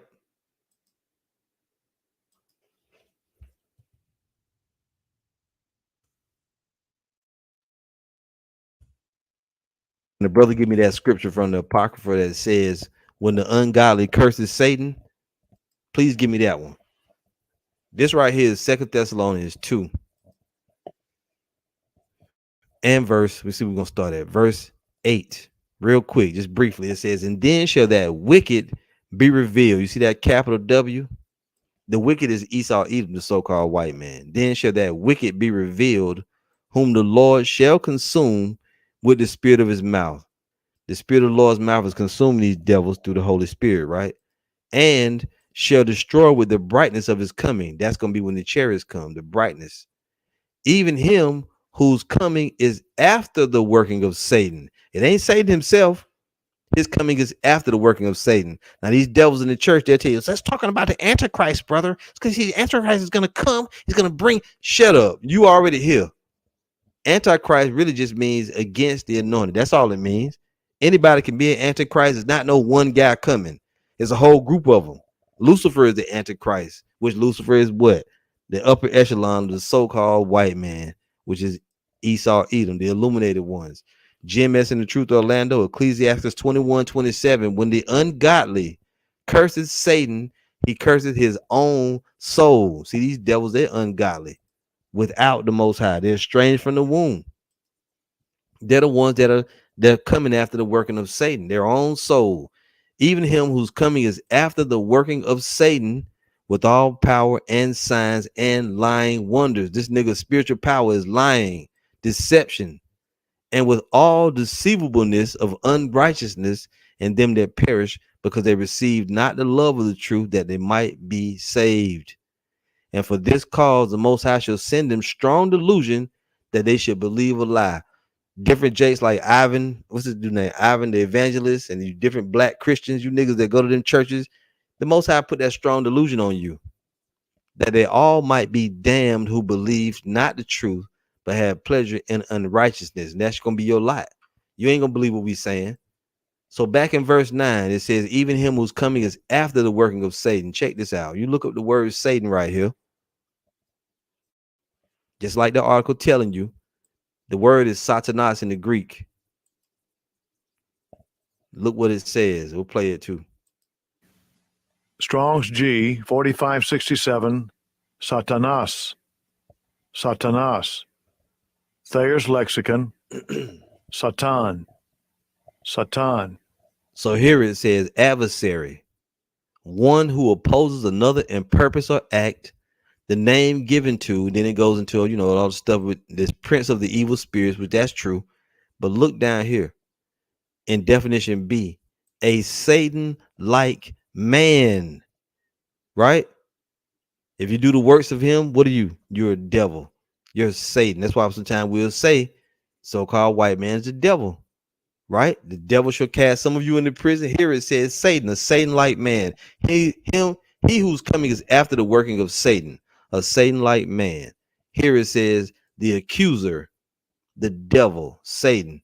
Sometimes you can apply it to the spiritual demon Satan. Most of the time it does mean him, the spiritual demon, but sometimes you can't apply that. Just like we read Revelation 12 and 9, that old serpent called the devil and Satan, which deceived the whole world. It's talking about these damn devils on the earth.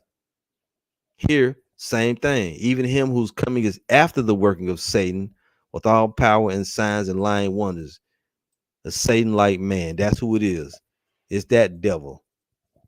Esau, Edom. Now you're gonna have little low-level devils that don't know nothing about none of this. You still devils. You come from the devil. Like these people try to ask the question, what about the 1%? Shouldn't we all band together against the 1%? They just on the low end of the totem pole, right? They two-time losers. We can't help it though. That ain't got nothing to do with us. You still devils. You're still devils. You can't get out of this. You still Edomites. That's the race that you were chosen to be a part of. The Most High put you in that devil ass race, and you're gonna eat the fruits of it. You've been winning because you were of that devil race. So when the punishment comes, you got to get that too.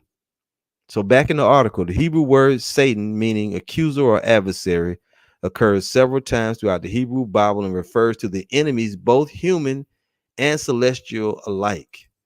When referring to the celestial adversary, the word is typically accompanied by the definite article, he is Ha-Satan, the accuser, and it is a job description rather than a proper name. From the accuser's appearances in the books of Job and Zechariah, it seems that the job entails calling attention to the unworthiness of mankind. The accuser is essentially the prosecuting attorney of the divine court of Yahweh, and part of his job includes collecting evidence to prove his cases.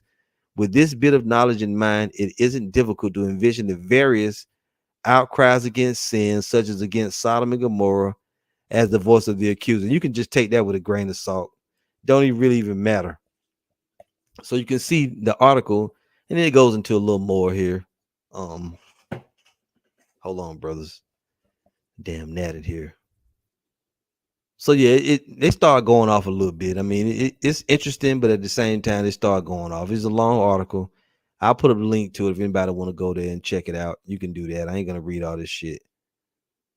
But they told you in the first few paragraphs though that they know that Satan is not really against the Lord. They know that he worked for the Most High, and we all know that. It's just the stupid people that go to these churches they don't get it. So that's the link to that, and I'm also going to give the link to this video. We'll play the rest of the video. The point is pretty much made, and I can take that out of my tabs. That's the link to this video. We're going to play the rest of it. Let's read it. Let's listen to it.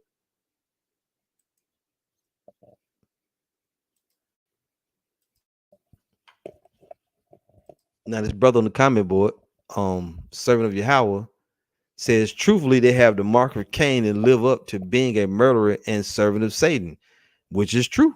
They're not only the servants of Satan, they're the children of Satan, that spirit they've been given.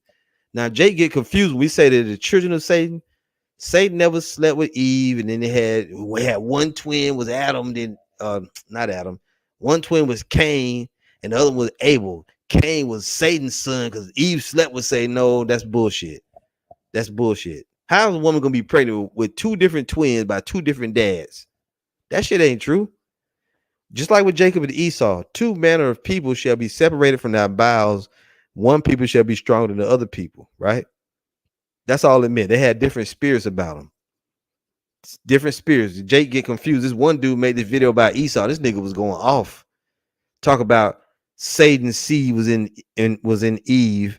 That's why I say, and her seed, what does it say? You shall be against the seed of the woman. She shall bruise it shall bruise your head, and thou shalt bruise his heel. That wasn't talking about two literal seed. Like Eve was pregnant with Satan's child, and she was pregnant with Adam's child. And that's not what it meant. It meant they're gonna have two separate spirits about them. And in the end, Cain and Abel, Jacob and Esau, in the reincarnation, we're gonna bruise these devils' heads, right? And they're gonna bruise our heels because what? It's just going into the judgment. We're gonna pull them down. We're gonna bring them down. Not we so much as us individuals, but Jacob as a whole. Esau is the end of the world, and Jacob is the beginning of it that follows. It's just it's metaphoric, but it's gonna play out literally. But it didn't mean those two, you know, Satan bust off in Eve. He convinced her to have sex with him. Now that's that fake ass. That's a false doctrine, man. Eve never slept with the serpent in the garden, and then got pregnant by them too. No, which really the serpent wasn't even the spiritual demon Satan. It was another, another cunning individual.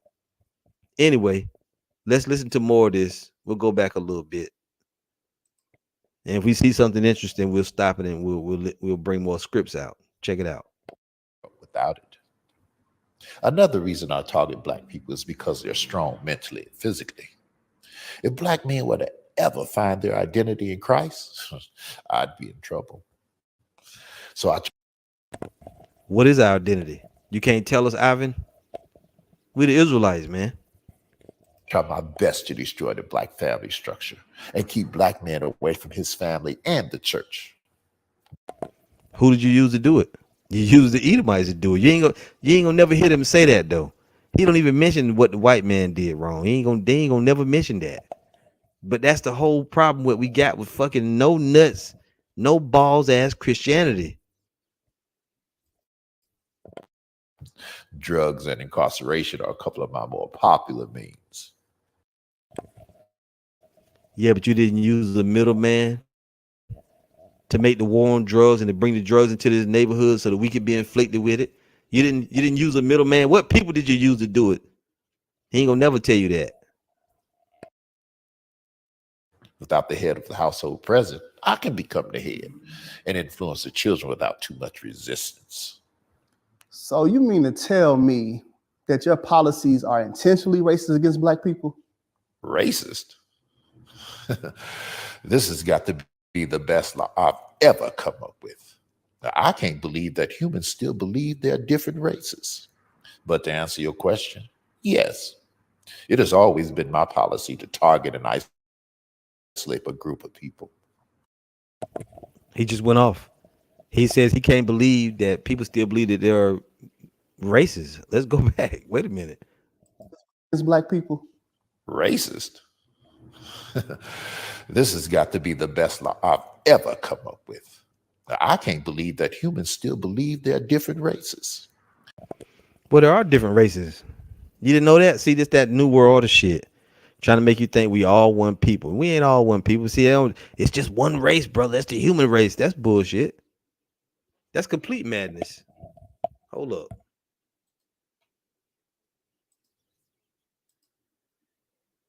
It's so much to it, I know I ain't gonna be able to address it all. There are different races. Even when you read in Revelation, Most High is talking about a race. Revelation 7 and 14. And I heard the number of them which were sealed, and there were sealed 144,000 of all the tribes of the children of Israel. That's a race. That's a race of people. When you go down to verse 9, Revelation 7 and 9, a multitude from the tribulation. After this I beheld, and lo, a great multitude, which no man could number, of all nations. Oh, see, it says all nations, brother, and kindreds and people and tongues, stood before the throne and before the Lamb, clothed with white robes and palms in their hands. Who is this great multitude? There are Israelites. If you go into this word kindreds right here, kindreds, the Greek word phule. Strong's G 5443. Foulet. Foulet. A tribe. In the New Testament, all the persons descending from one of the 12 sons of the patriarch Jacob. Why does it say from all nations? Because you idiot Christians don't want to teach the Bible the way it's supposed to be taught, but Jacob is scattered, exiled into every nation. That's who it's speaking of all nations and kindreds, from the Israelites, of peoples and tongues. The Israelites have been scattered among every people, and they speak all different languages. That's all it's talking about, man. It never meant all the nations on the earth. It's just the scattered Israelites. That's who it is. The great multitude and the 144,000 are all Israelites. All Israelites. And you can't get around it, no matter how hard you try. See, them Christian lies be getting crushed. Great scriptures. This is GMS of the Truth, Orlando, Romans 9:7. Neither because they are the seed of Abraham are they all children, but in Isaac shall thy seed be called. Isaac is 12 tribes of people. Abraham, Isaac, then Jacob. That is, they which are the children of the flesh, these are not the children of the Most High. The children of the flesh were who? Hagar and her seed, which is Ishmael, the Ishmaelites, the Arabs. They're the children of the flesh. They ain't the children of the promise. That is, they which are the children of the flesh, these are not the children of the Most High, but the children of the promise accounted for the seed. Easy. This is GMS Spiritual Arc. Deuteronomy 14:2, for thou art an holy people unto the Lord thy power, and the Lord hath chosen thee to be a peculiar people unto himself above all nations that are upon the earth. Easy.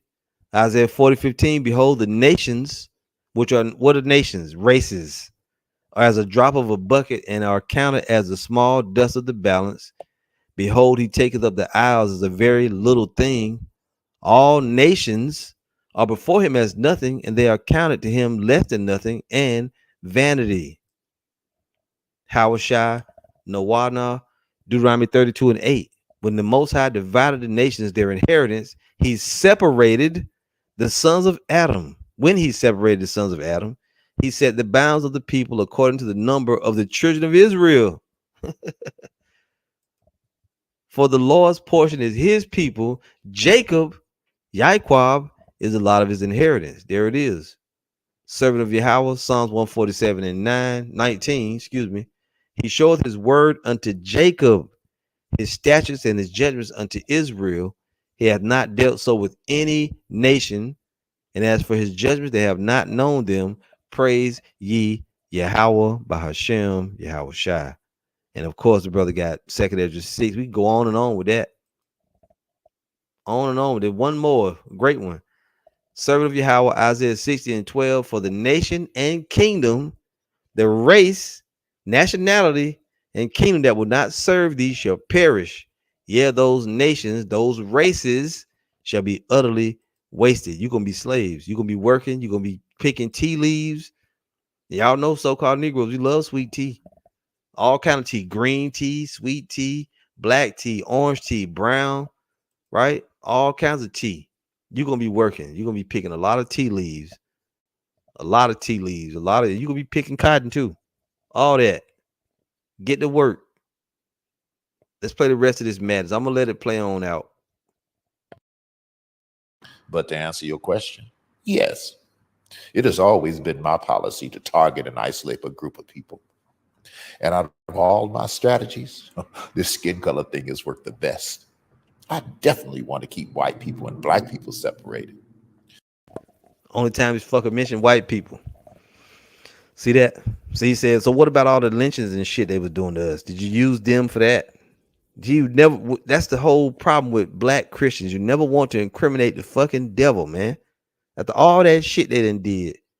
Now this would have been a cool video if the dude would have said, yeah, I used the so-called white people. They my children. They put all that hell on y'all and had y'all thinking that, this or that. Had y'all thinking Jesus was white. They ain't gonna never say nothing like that. He making it seem like it's all in our heads. Satan used us. He isolated. No, he used them devils to do it. As long as I can keep black people bitter and white people offended, I'm good. So we guilty. As long as he can keep black people bitter and white people offended. So why are we bitter? What should we be bitter about? What did they do wrong? You ain't gonna never say what they did wrong. And they're offended. What are they offended by? We ain't did shit to them. What are they offended by? They're offended by their own history. It's bullshit. Hopefully black people will never forgive. That way I can continue to use them. See, pushing that Christian BS on you. Now you got to forgive them, or you satanic if you don't forgive all the shit they did. What do they got to do? Do they have to do anything? That's why we hate you black Christians, man, because you're a bunch of fucking geldings. You have no nuts.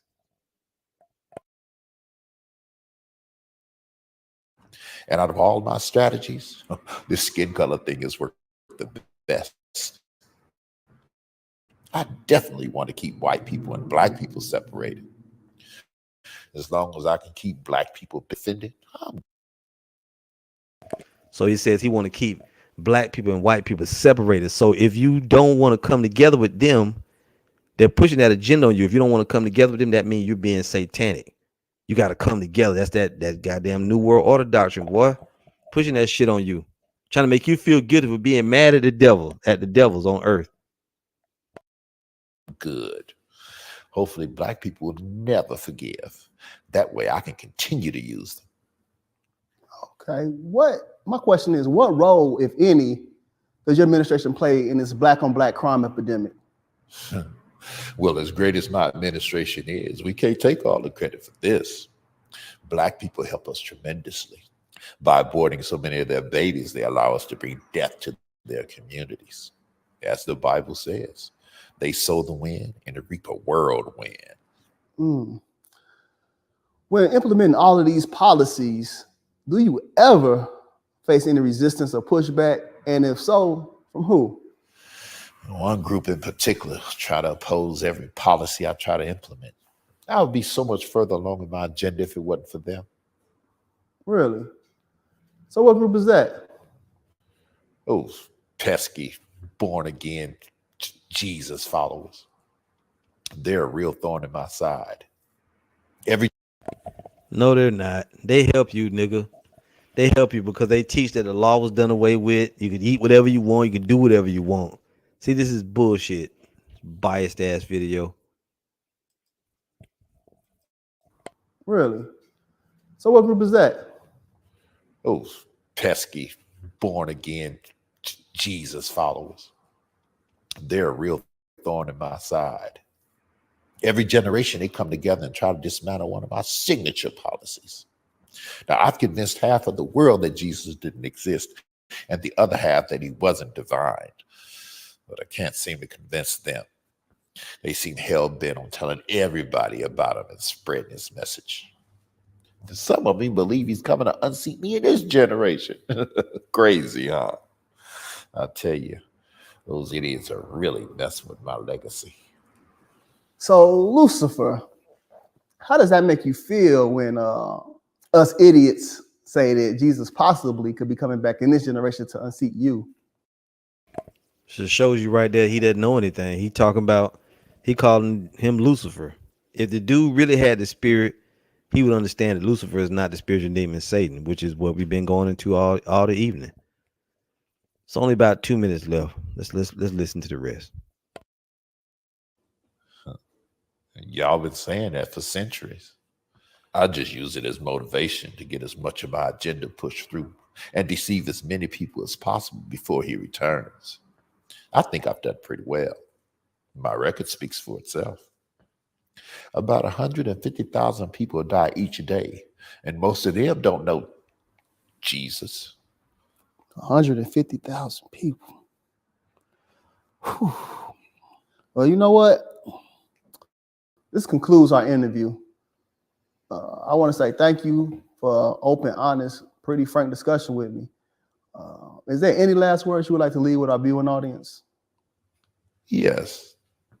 I'd like to take this moment and give a special thank you to two groups of people. First, I want to say thank you to all my followers. You are the hands and feet of my administration, and we could do nothing without you. Keep up the good work, spread my message. And second, I'd like to say thank you to the divided church. I love the way you argue and use your passions to fight amongst each other. Keep up the good work. There's really no rush to tell people about Jesus. You all have plenty of time.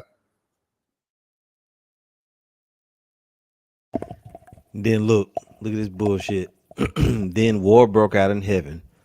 Michael and his angels fought against the dragon, and the dragon and his angels fought back. But he was not strong enough, and they lost their place in heaven. The great dragon was hurled down. That ancient serpent called the devil or Satan, who leads the whole world astray. He was hurled to the earth, and his angels with him. Don't even understand the scripture. The war in heaven is going into these people of this world, which is led by Esau Edom, the so-called white man, his armies, his military is fighting against the Savior. That's why they got a space force. The Baptist church is complete bullshit. The black church, let's say it that way. And that dude, he did a whole video, and he never even accused not one of these damn devils of nothing that they did. You see that? I'll put the link up again.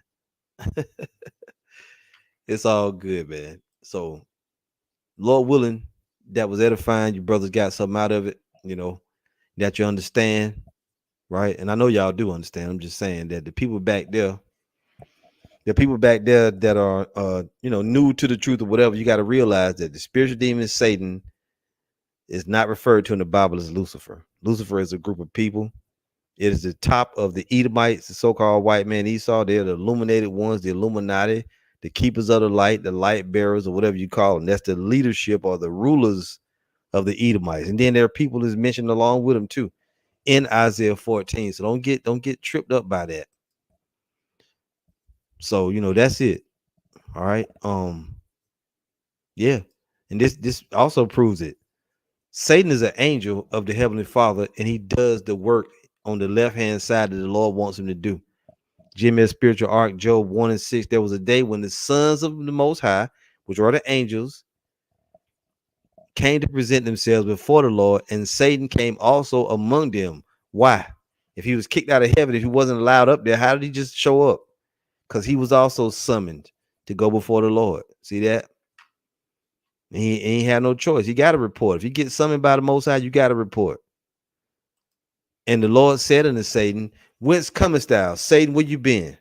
Then Satan answered the Lord and said, from going to and fro in the earth and from walking up and down. And he said, Lord, I did what you told me to do. You said go down to the earth, cause confusion, bring forth all kind of iniquity and sin, right? That's what I've been doing. I did exactly what you told me to do. See, that's it. So Lord willing, it was edifying, okay? And that y'all got something out of it. I said that before, but I'm saying it again. We're going to end the lesson right there. I enjoyed doing it. It was lengthy. So, my apologies for that. But sometimes that's how it come out. So, Lord willing, those that were a little rusty on it, you understand a little better now. You got it. Lucifer is not Satan breaking the stronghold. All right. We'll see you again soon, Lord willing. All praise to Yahweh, Bahashem, Yahweh Shai. And double honor to the apostles and elders of Great Millstone. Shalom to the hopefully elect.